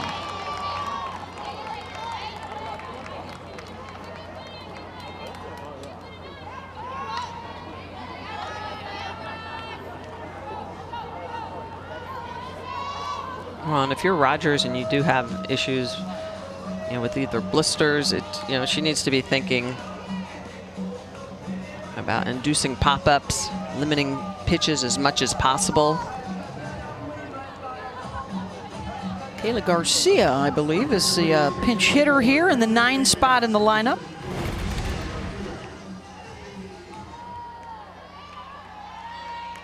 Boy, she is really trying to fight through it.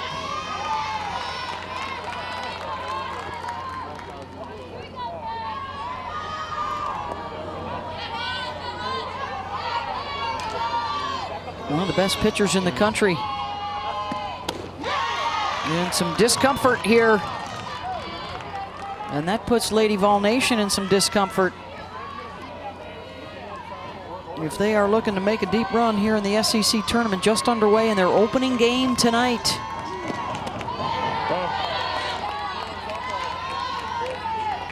And you can see at times that pitch that goes low and outside to lefties or low and inside to righties. So maybe the arm comes through, hits the hip.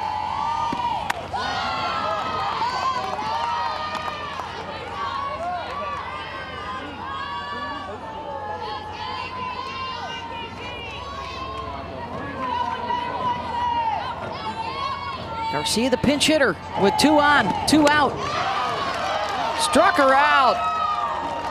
Rogers fighting through a tough spot with what appears to be a physical ailment on her pitching hand. Gets the big K to end the threat.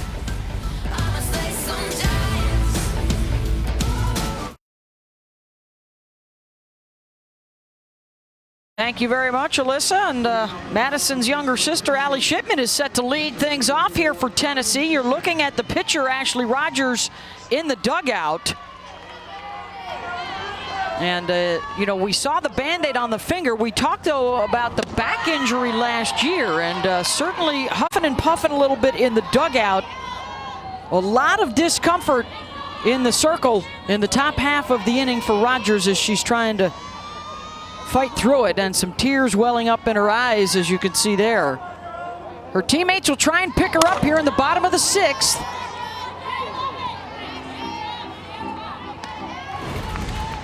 And it does appear now, perhaps, Michelle, that it is more than just the finger. You know, the frustration as she slammed the glove down on the bench in the dugout and was doing a lot of that, a lot of bending over, a lot of stretching. Yeah, and if it was the finger, they'd be looking at it, retaping it. Well, they are going to retape it now.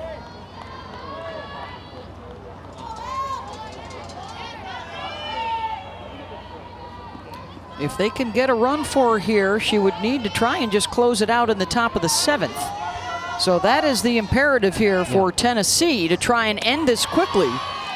And certainly for Texas A&M, you know, we talked to Joe Evans. She said, hey, our job at the plate is try and get to their bullpen. So they would love to try and stretch this out to see if they can get beyond Rogers and take their hacks against a different pitcher. Winner into the quarterfinals tomorrow against the 2-seed Arkansas. 1 down.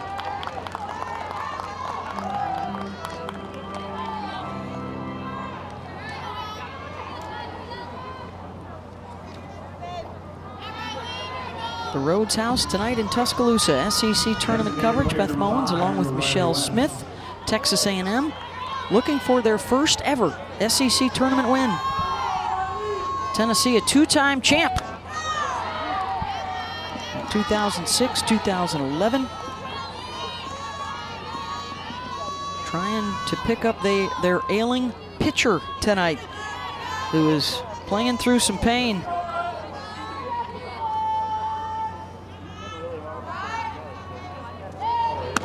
That appeared to be a back brace that she was carrying, and there that goes now. So that is even more troubling than the finger issue. Looks like a heater, a heating pad. Yeah, trying to keep her loose in between innings. Riley West with 1 out. And that's, you know, you get into a tournament like this, especially with a defined ace like Tennessee has. There's a lot of clubs that pitch by committee. Texas A&M is a perfect example of that. Trying to get through a tournament where you have to win 4 days, 4 games in a row, at times can be tough unless you're scoring a ton of runs.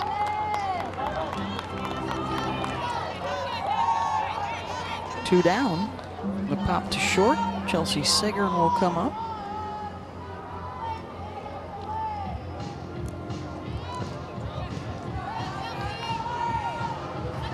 Both sides have had an opportunity the last couple of innings to try and push across the go-ahead run.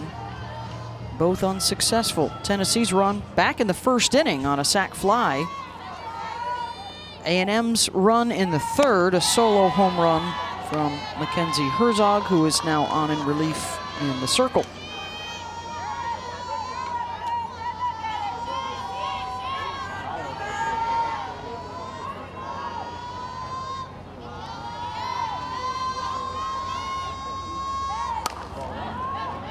Another pop-up. Bree Warren's got it. 1, 2, 3 inning. We are headed to the 7th. And the hottest bat in the ball game is due up. Can Mackenzie Herzog do more damage for A&M?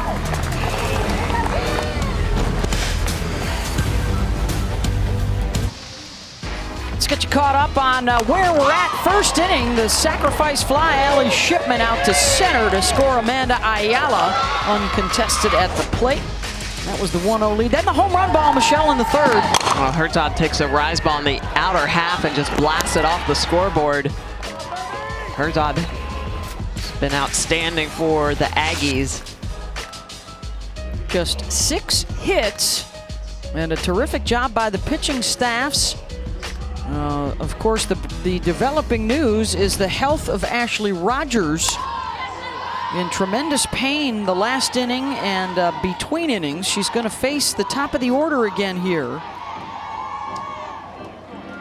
4th time through. And Haley Lee, very dangerous with those 22 home runs, 2 shy of the school record. And that is the 3rd hit batter in the last 5 to come to the plate as Rogers continues to try and fight through the pain.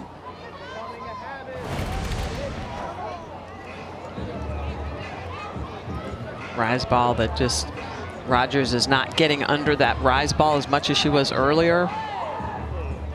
Rides in and hits Lee on the arm. And typically, Beth, when you're throwing a rise ball, part of throwing that pitch effectively is really leaning back, bending back, and getting underneath that pitch. And when you're in a position where it's painful, it's very difficult to do that. And so she's basically aborting or coming out of her motion early, and therefore her arm is running into the side of her hip. And that pitch, instead of rising up and staying under it, it's more like a screwball, and it's starting to run into hitters. We have a pinch runner that's going to come on and run for Haley Lee, who can re-enter. That's Star Ferguson, who will come on to run. So we saw them between innings taping up Rogers' finger as Mackenzie Herzog steps in. Last time there was a 4-hit game in the SEC tournament, it was Emily Carasoni 6 years ago for Auburn. Herzog, a couple of doubles and a solo home run.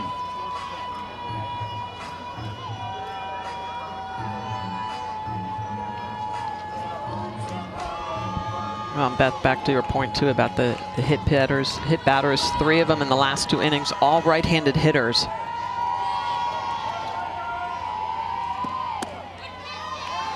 Even from across the country, Holly Rowe, Hall of Fame Stadium reporter Holly Rowe, checking in with us to report that the back support was the Venom electrical drum belt. It's similar to one that Elena Deladon uses. Our podcast partner Jen Schroeder also chiming in. It's from a company called Hypervolt, and so that's what they were just using to try and get Rogers well enough to go out there and pitch again. That's why she's a Hall of Fame Stadium reporter. Always on the job. Yes. Working WNBA this weekend, the start of the 25th season. But we hope to have Holly with us for the selection show on Sunday. On the road to the Women's College World Series. Well, Rogers staying completely away from the rise ball. Everything has been low in the zone. Her velocity, velo, is now down, low 60s. Can Herzog capitalize on a mistake here and help the Aggies grab the late lead?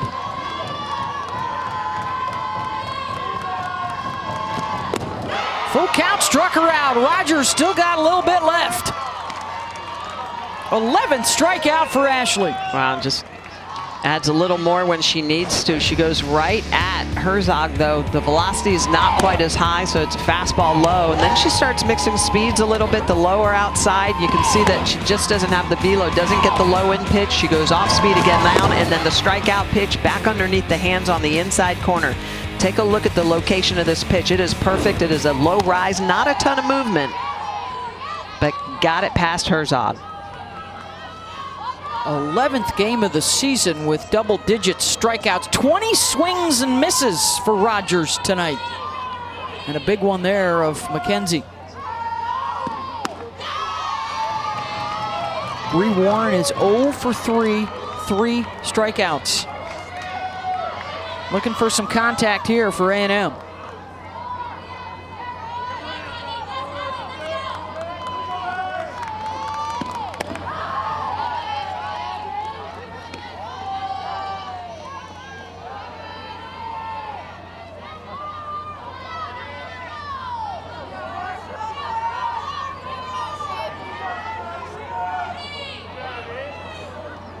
Ashley shaken, getting to the pitch she wants.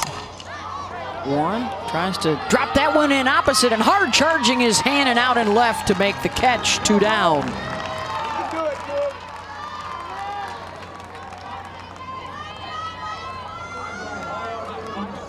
Boy, if you're watching this too and you're a Tennessee defender, you are going all out, everything to help your pitcher get through this and back her up. How about the fight of Ashley Rogers, too? You can tell that from the dugout, they're trying to throw pitches lower in the zone, get away from that rise ball, and she shook to get to the pitch she wanted. She knows even though it's going to hurt, that's her pitch. It's the pitch she wants to throw.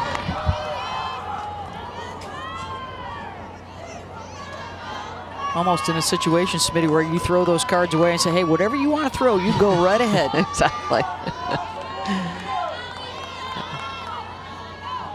Got to be where you know in your gut you can do it.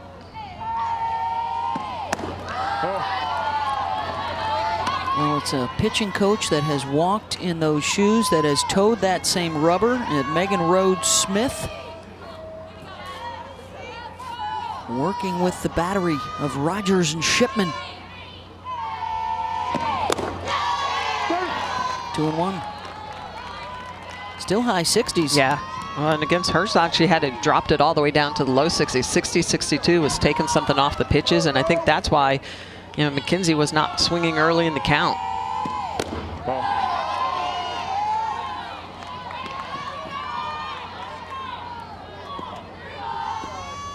0-6 in their SEC tournament history. 4 of those Aggie losses by a single run. One of them in extras since they joined the league. Smith draws the walk, and that'll push the go-ahead into scoring position.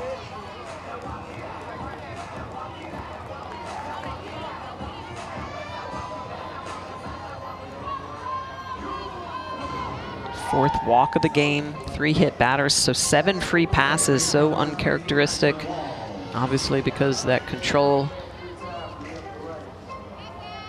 some of the duress that Rogers is throwing under.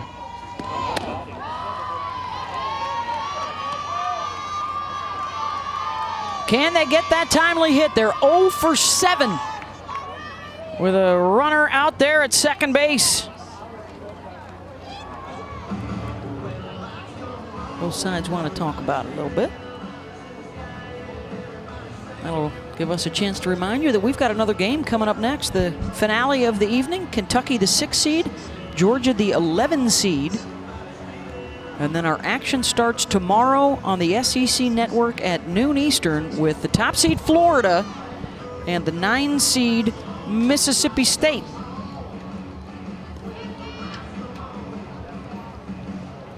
How about Mississippi State? Talk about teams coming in on a roll. Yeah, what's that? They won today for their 8th straight, and then they will run into the top seed tomorrow. Tim Walton's going to be on the set with the ladies between games at the conclusion of this one.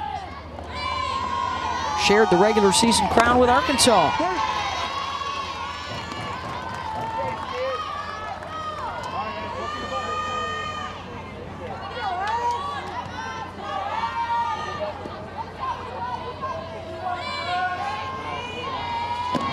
One to Walls, got under it. Room out there in left center. Malloy will take charge, and that will end the threat. Chance for Tennessee to walk it off in the bottom of the 7th when we come back.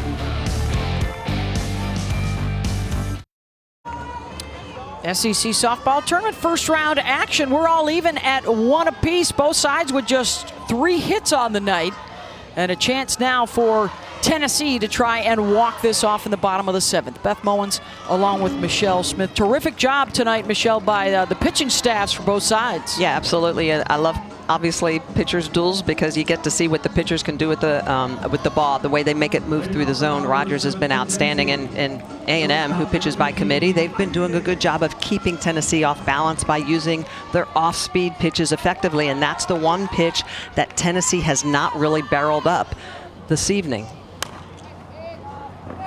So Mackenzie Herzog and the A&M defense will try and force this into extra innings. 7, 8, 9 in the lineup, a chance to end it for Tennessee. And we'll start out with Ivy Davis, who's got 15 home runs on the season. Tops on the Tennessee team.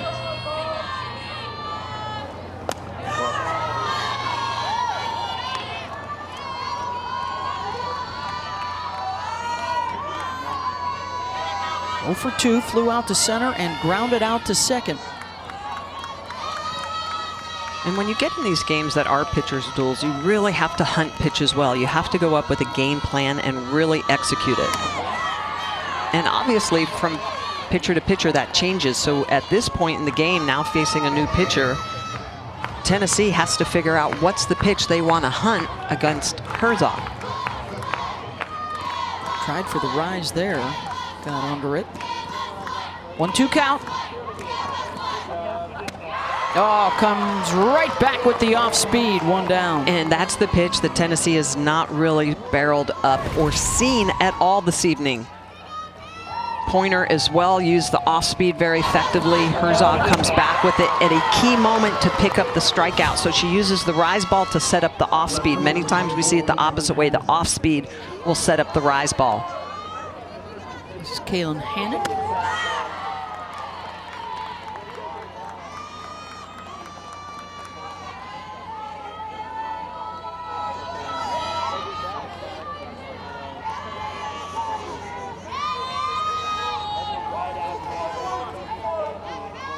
Walked her last time up, stranded at 3rd. Tennessee had a chance back in the 5th inning, could not get Kaylin home.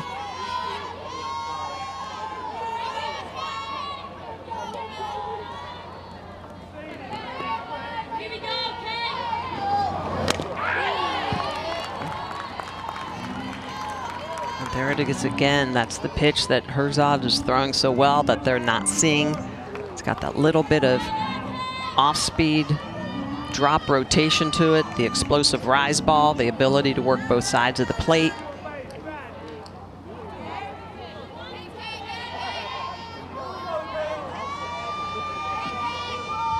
7-10 matchup. It is a good one tonight here at the Rhodes House in Tuscaloosa. The 24th annual SEC tournament.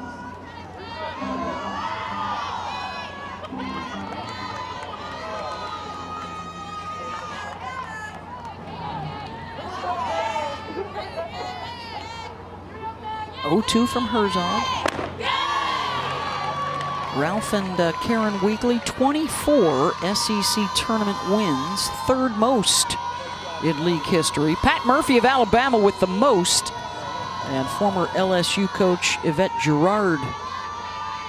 One more win than the Weeklies, so they could move into a tie for second here tonight. 2 down. And we are 1 out away from our first extra innings affair of this SEC championship. Second baseman number 4, Hannah Fox.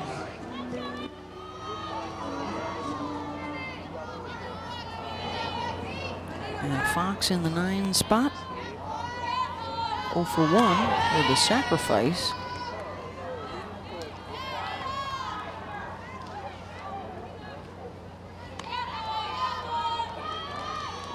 And perhaps a conversation here between Ralph and Karen about just how much longer Ashley Rogers could go.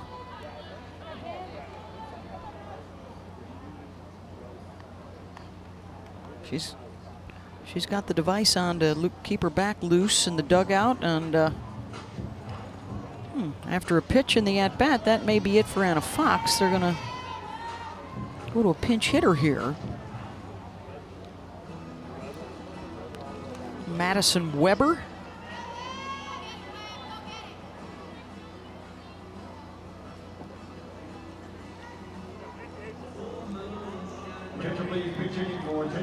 Hey, don't forget, SEC Now is coming up next, live from out in deep right field, out in the Brickyard.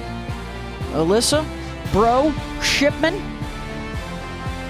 all ready to roll. Madison, a SEC champion with Tennessee. Bro, an SEC champion with Alabama. They've got the highlights, interviews, and more. First round coverage. I think they're going to have a visit from Tim Walton. Well, coming up between games. Madison Weber.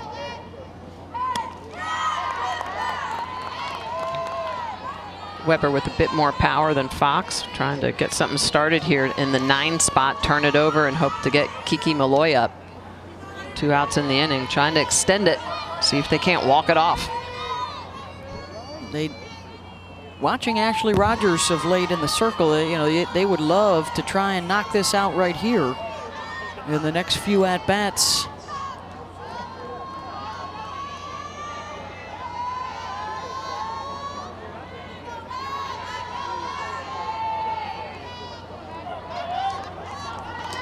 Had an at-bat in the Mississippi State tournament, a double to drive in a run last weekend. On Rogers this year, this is her 35th appearance. So you think about the number of games that they've played, about 52, so she's thrown in not quite 2/3 of the games that Tennessee has played, so she's had a pretty heavy workload. And Weber got under it, infield pop. 1, 2, 3 inning for Herzog. We are going to the 8th. Extra softball for you at the SEC tournament.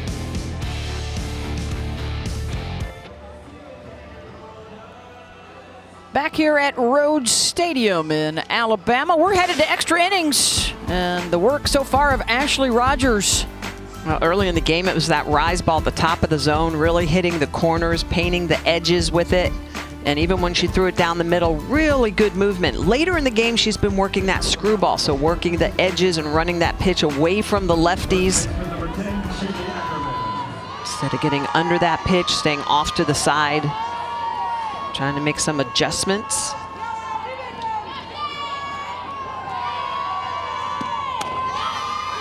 Fighting through issue on one of her fingers on her pitching hand, and also fighting through what appears to be some back pain.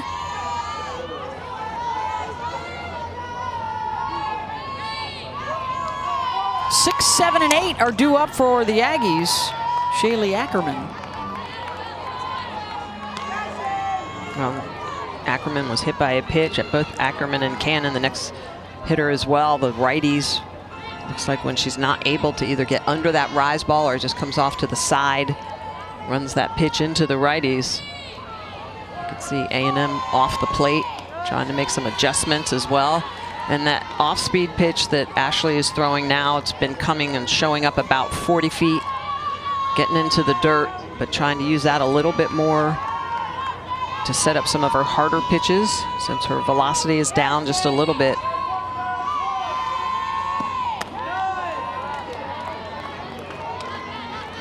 I don't know if you've been in this situation before, Michelle, but I would imagine strikes are of the utmost importance in your mind in the circle. Absolutely, and it's very difficult when you're pitching in pain because you know it's coming. So even if you're standing there and it doesn't hurt, you know when you throw the pitch, it's going to hurt. And so at the end of the pitch, a lot of times you end up making adjustments because you just can't help it. And so therefore your velocity is down, your control is down, and that's what we've seen in this game from Ashley Rogers. Just not very typical to have 7 free passes, 3 hit batters, 4 walks. They had a pitcher up in the bullpen, back in the 6th inning, I think, when this originally cropped up, but they are going to dance with the one that brung them. And Rogers has certainly earned this opportunity. And you can tell Rogers wants it. She wants to be out there, as hard as this is, as painful as it is. She wants to fight through this.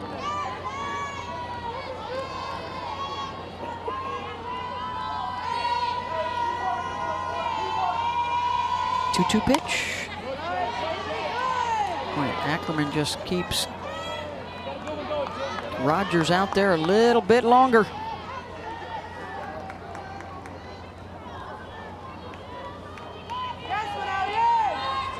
Eighth pitch of the at-bat.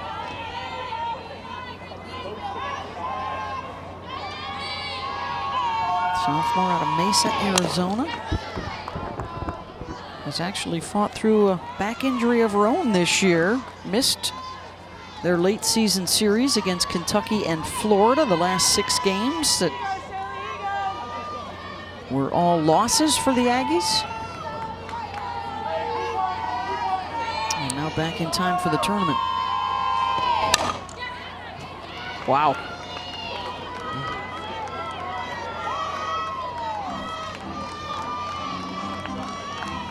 Does not appear, as you've referenced, the velocity has dropped a little bit as the game has gone on, as she has the ability anymore to blow it by. And that's why we're seeing that off-speed pitch come in that she doesn't use quite as much when she is in normal playing condition. You can tell she just does not have the command of that pitch.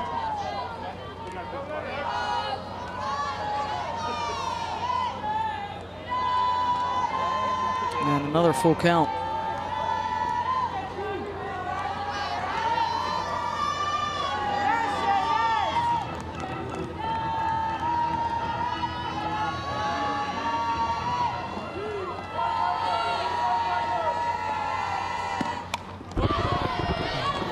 Wow, what a job here by Ackerman. Ackerman just missing that ball. Anytime a hitter fouls a ball straight back, you know they're just missing it. 12th pitch of this at-bat coming up.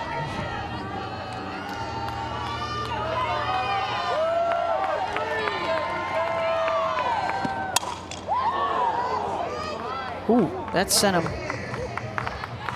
running in the bullpen. That's actually Kentucky's pitchers warming up to get ready for the next game, Kentucky and Georgia.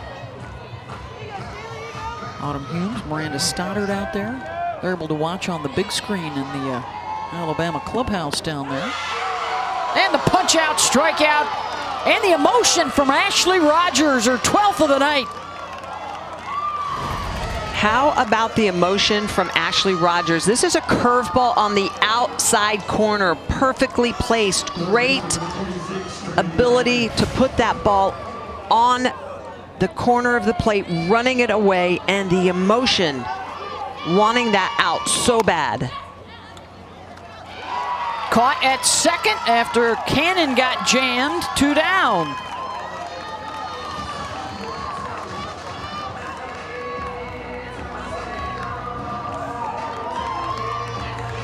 What an effort by Ashley Rogers tonight. Texas A&M trying to punch something through here. Rylan Wiggins with 2 outs. Shortstop number 2, Rylan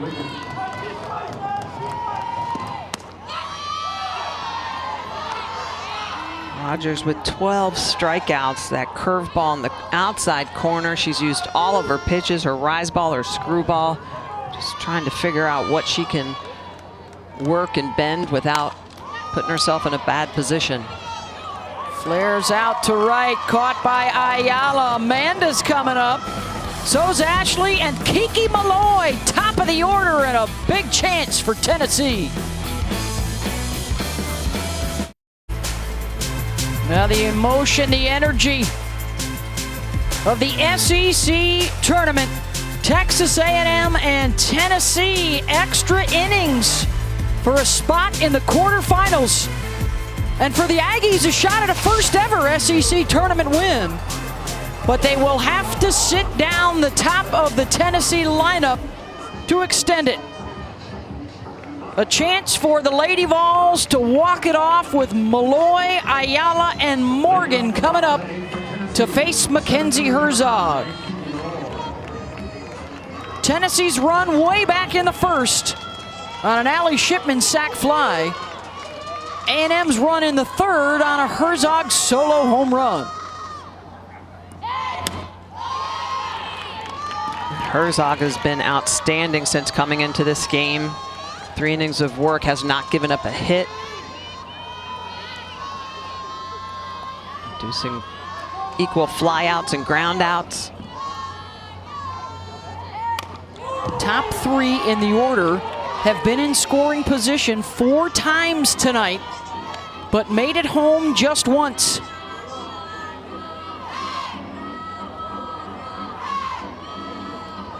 Neither of the clubs have had a hit with runners in scoring position. Not that there's been a lot there, but and 2 out hits, only 1 in the game. So the pitchers have absolutely been shutting down the offense. Yeah, combined 0 for 12 runners in scoring position and just 1 for 17 with 2 outs tonight. Both teams 1 for 19 combined with runners on, and this is where I think it's important at some point in the game, Beth, you have to start putting the defense in motion. Even if you have someone on base who potentially is not a base stealer, you have to try to do something to start pushing a run across.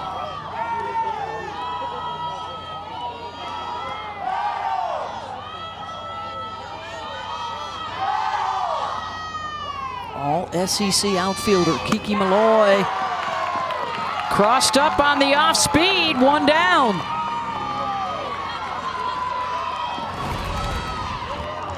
Well, look at the way this pitch is just going to come out of the hand. Great over the top rotation, and Malloy just well out in front of that pitch. The Aggie dugout liking what they see.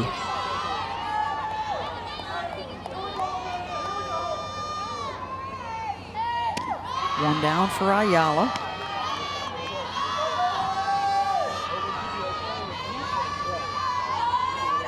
Amanda singled and scored in the first, doubled in the third, reached on a fielder's choice in the 5th.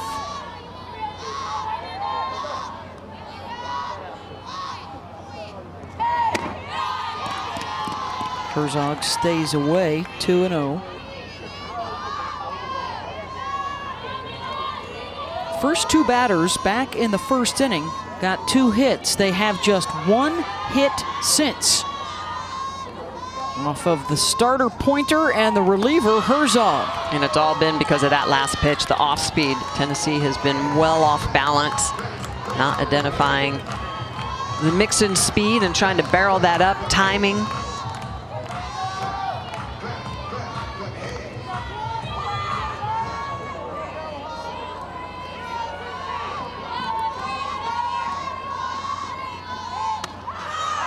Outside corner, 3-1.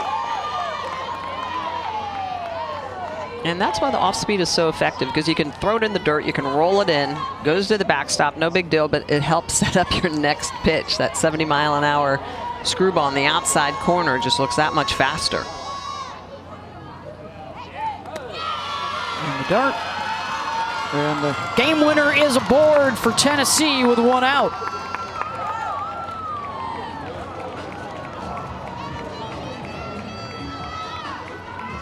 And that's a big pitch. Just throw that particular pitch on that count on a 3-1 count. Ashley Morgan. Shows how much faith they have in Herzog's ability to throw that pitch, to call it from the dugout.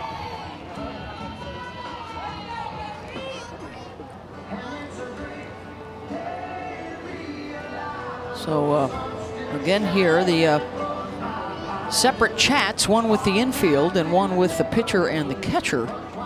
And a pinch runner coming on at first here.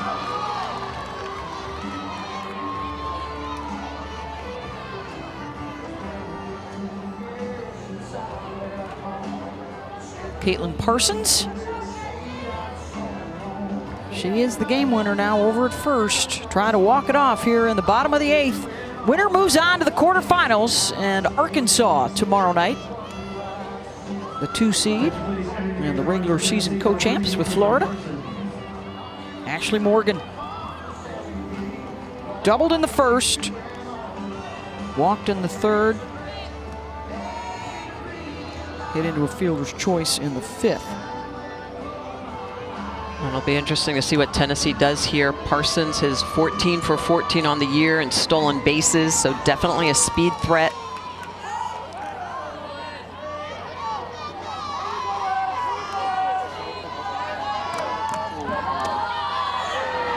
There she goes, the throw down, and they got her.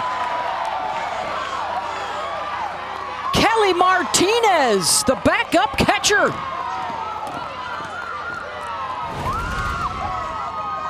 And you can see it's not a straight steal. And I was wondering, it looked like she paused. There might have been a communication. I don't know if she thought this was a hit and run, but she definitely was not on the move. That is a base running mistake. Martinez gets the ball down to Wiggins with the tag. And Tennessee just runs themselves right out of an opportunity.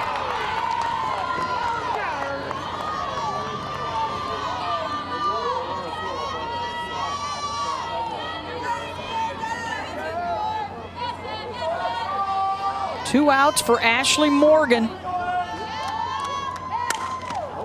Knocked down by Herzog. And we are headed to the 9th here in Tuscaloosa. Tie game, 1 apiece.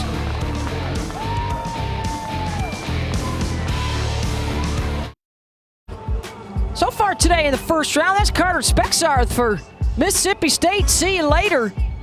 They beat Ole Miss 3-1, courtesy of her home run. And Aaron Leah, more tremendous defense out in center field for LSU. The Tigers beat South Carolina 7-3. Andrews, Sierra Briggs, and Shelby Sunseri each had a couple of hits. So there's your lineup for tomorrow, noon Eastern, Florida, Mississippi State, followed by Missouri, LSU. The winner of our game faces Arkansas. Still to come tonight, Kentucky and Georgia. We are in extra innings. Beth Mowins and 2-time Olympic gold medalist Michelle Smith. To the 9th we go. It's 9-1-2. And Ashley Rogers is still out there. Rogers' pitch count now up to 160. Wow. With a sore back. Yeah, well, I was going to say that's a high pitch count when you're feeling fabulous. Started about 4 innings ago. And she has been playing through the pain. Here's the 1-1. Fortenberry, that should be playable. 1 out.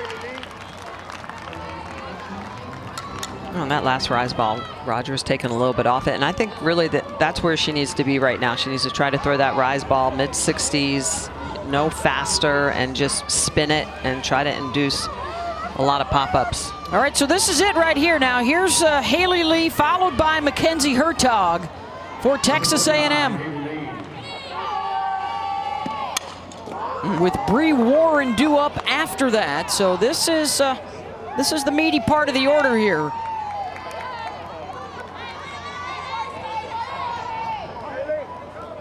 Lee with those 22 home runs was about a foot short of her 23rd earlier tonight. 5th time she is seeing Rogers this evening. A couple of strikeouts, that deep fly ball to center in the 5th, and then got hit by a pitch in the 7th.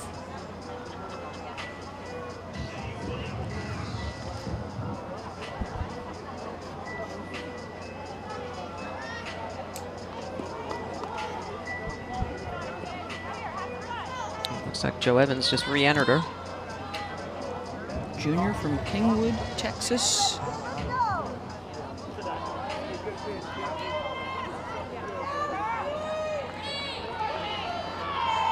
With the home runs, 950 slugging, 540 OB. She'll take the walk if you give it to her. Now Rogers has her in a bind, 0-2.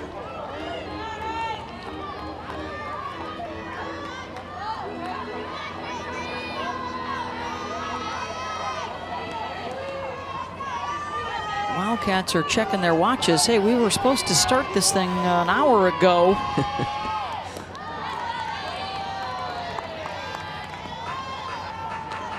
It's always the fun part of tournament ball. Never 100% sure when you're going to be starting. Fun for who? Sitting on the berm eating snacks until it's your time. Got her to reach. 2 down. That's a big get. That is a huge Rogers. get. Yeah, her 13th strikeout of the night, Beth, and she just takes a little off her curveball. All right, Mackenzie Hertog, couple of doubles, and this home run ball, Michelle. Rise ball in the upper half, and she just takes it oppo. Herzog with so much power, ability to be a game changer on both sides of the plate.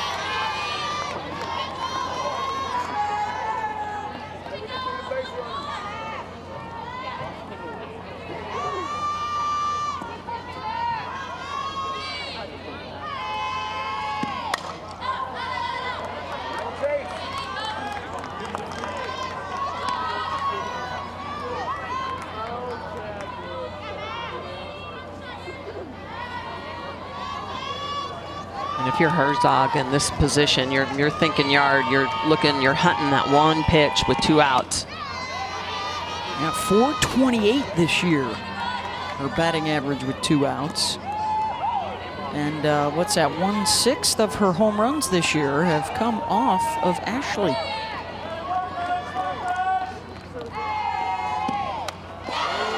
Ooh. That was a stretch, 2-2. Yeah, that's where the rise ball can extend the zone.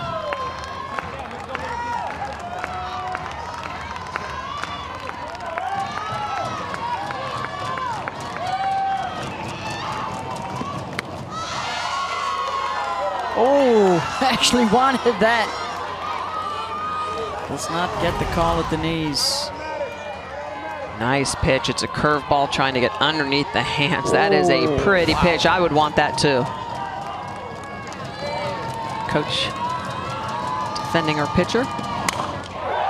That is jacked, and Mackenzie Hertog goes yard for the 2nd time.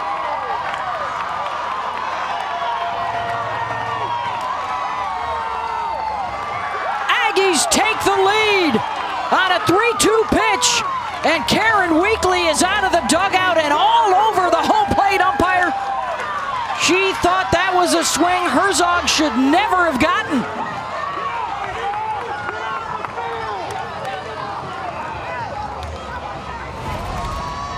How about Herzog taking this pitch and just driving it out of the yard? A rise ball trying to get underneath the hand, and Herzog just barrels it up and drives this one out of the right field line. She goes oppo earlier in the game, and this one she pulls, and the bench is pumped. Texas A&M looking for their first SEC victory. She has gotten every hit for Texas A&M tonight. 2 doubles, 2 solo home runs. And A&M is now 3 outs away from that elusive postseason win. Her 3rd off of Rogers this year, her 2nd of the night.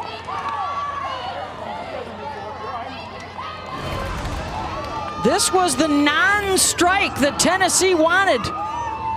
This was a 2-2 count that curveball called a ball, went to 3-2. The rise ball peppered out of the yard. Reaching up to grab it at short is Ivy Davis for the 3rd out. Herzog hitting it out of the park, and now will take the ball in the circle to try and protect the lead and get the win. Mackenzie, the big smile, touching them all for the Aggies. 4 hits on the night for Texas A&M, all of them off the bat of Mackenzie Herzog, including 2 solo home runs. All their hits and all their runs. And now she will try and close it out from the circle as A&M looks for its first SEC tournament win since they joined the league.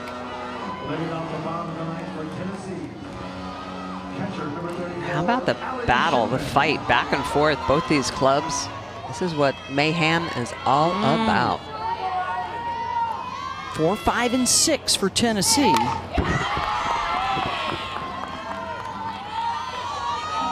They've got a strong RPI, a good strength of schedule. They are one of the 20 teams that will be considered to host NCAA regional action.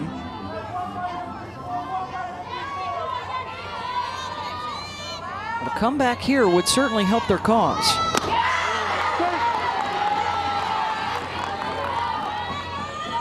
Yeah, this tournament can make you, can break you. It mostly makes you, especially if you do well. Yeah.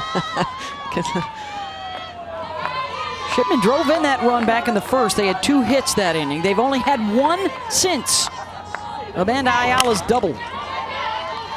Well, and it's really been the off-speed pitch that has been the nemesis for Tennessee tonight. Kayla Pointer got the start and was outstanding working that drop, an off-speed drop, and then Mackenzie Herzog coming in and using more velocity, mixing pitches a little bit more up in the zone. It's been a great team effort so far for A&M, who when they play well, they can play with anybody.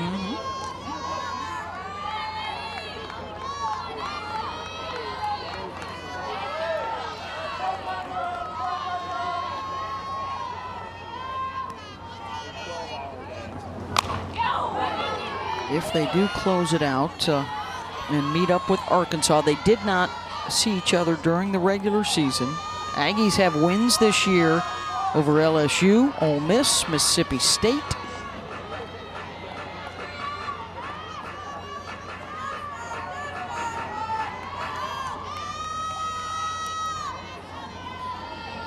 Assistant coach Kara Dill over there, former Kentucky star. Off the bag and a good bounce for Tennessee, and the tying run is on. Game winner at the plate. Is that the break that the Lady Vols were looking for? All right, here we go. Now Shipman just gets all into this ball. Look at the high leg kick and just drives it down the line off of the bag, so no opportunity for Cannon to be able to field this up. Well struck by Allie Shipman. And if you're Tennessee, you just want A&M to think about things a little bit. 0 for 6 in their SEC tournament history, 4 of those by a run. They had Florida on the ropes in 2 games last weekend and got walked off twice. And that was the big message from Joe Evans this week, how to finish a game.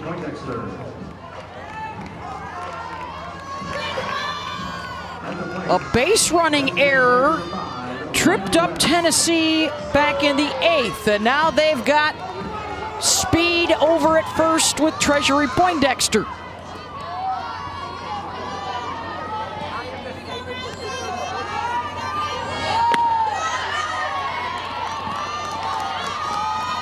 Riley West, freshman from California.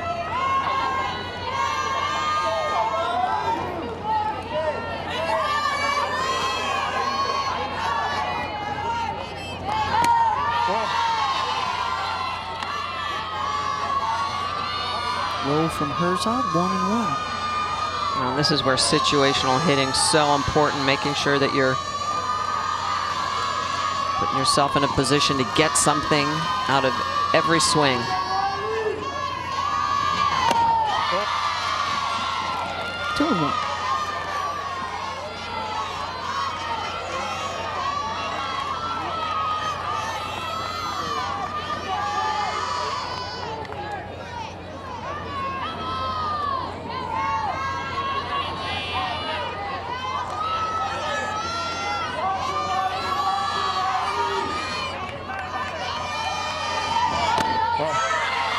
3-1.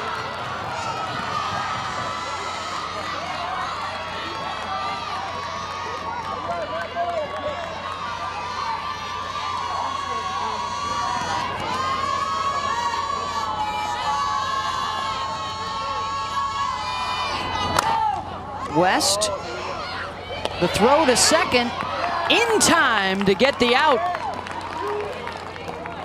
And they get the fourth. Nice defensive play. Cannon to Walls get the lead runner.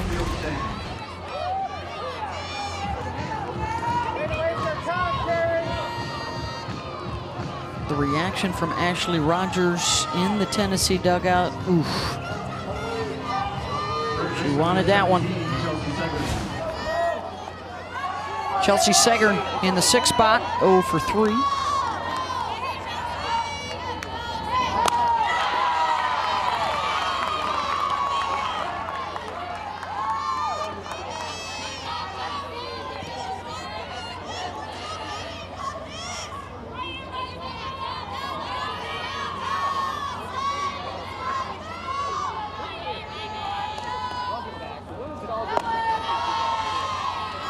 One.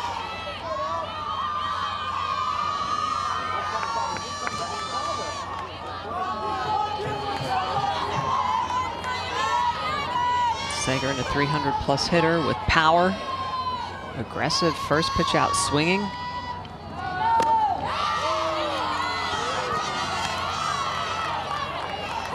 And this is second time through now for Tennessee seeing Herzog. Better idea of her pitches, what she's throwing, what's working. Seeing that off speed that's been so effective against Tennessee tonight.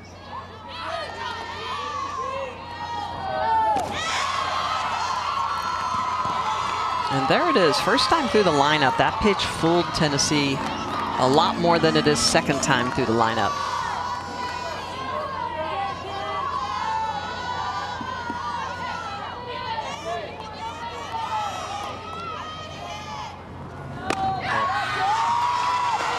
And that will move the runner. West in scoring position.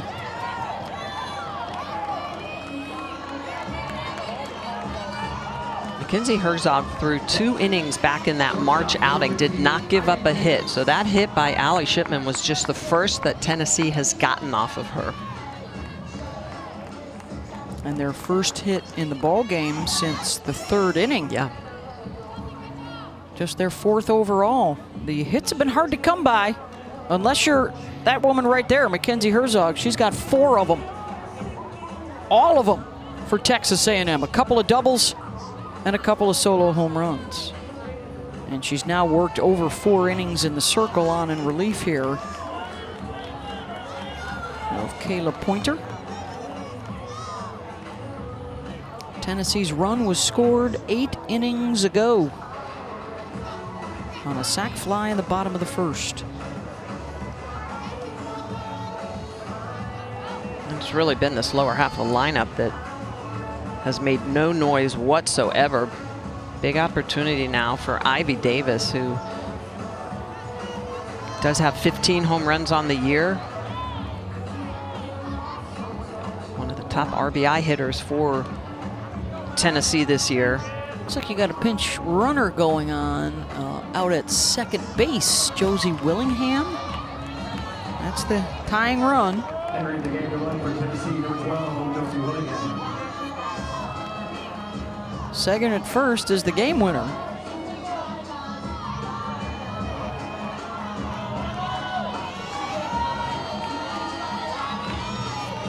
Herzog struck out Davis on a change in the 7th.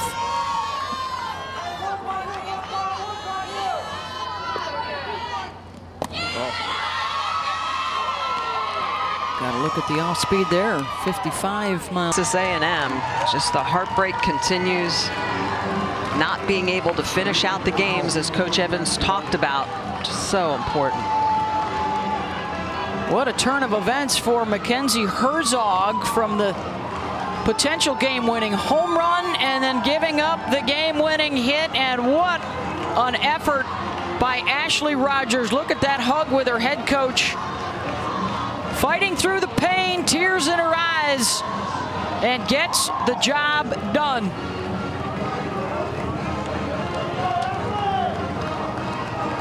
And let's revisit the walk-off for Ivy Davis. How about Allie Shipman leading off the inning with a base hit, and then Ivy Davis just coming up in a position, a 2-0 count, and just tattooing a really good pitch through the zone, drives it all the way to the wall. She's on time, foot is down, barrels it up, gets it in the gap. And then how about her teammates, Willingham and Sager, knowing that they just got a motor all the way around. Coach Weekly spinning them, willing them home, and Sager with the slide in and the walk-off victory for Tennessee. The reacts from the bench as they see one run come in, and here comes the second heading for home.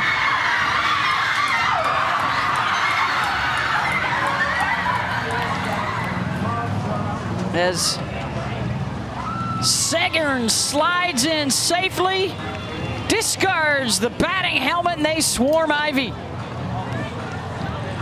And Ivy Davis joins us now on the headset. The walk-off in the 9th. Take us through that at-bat, Ivy.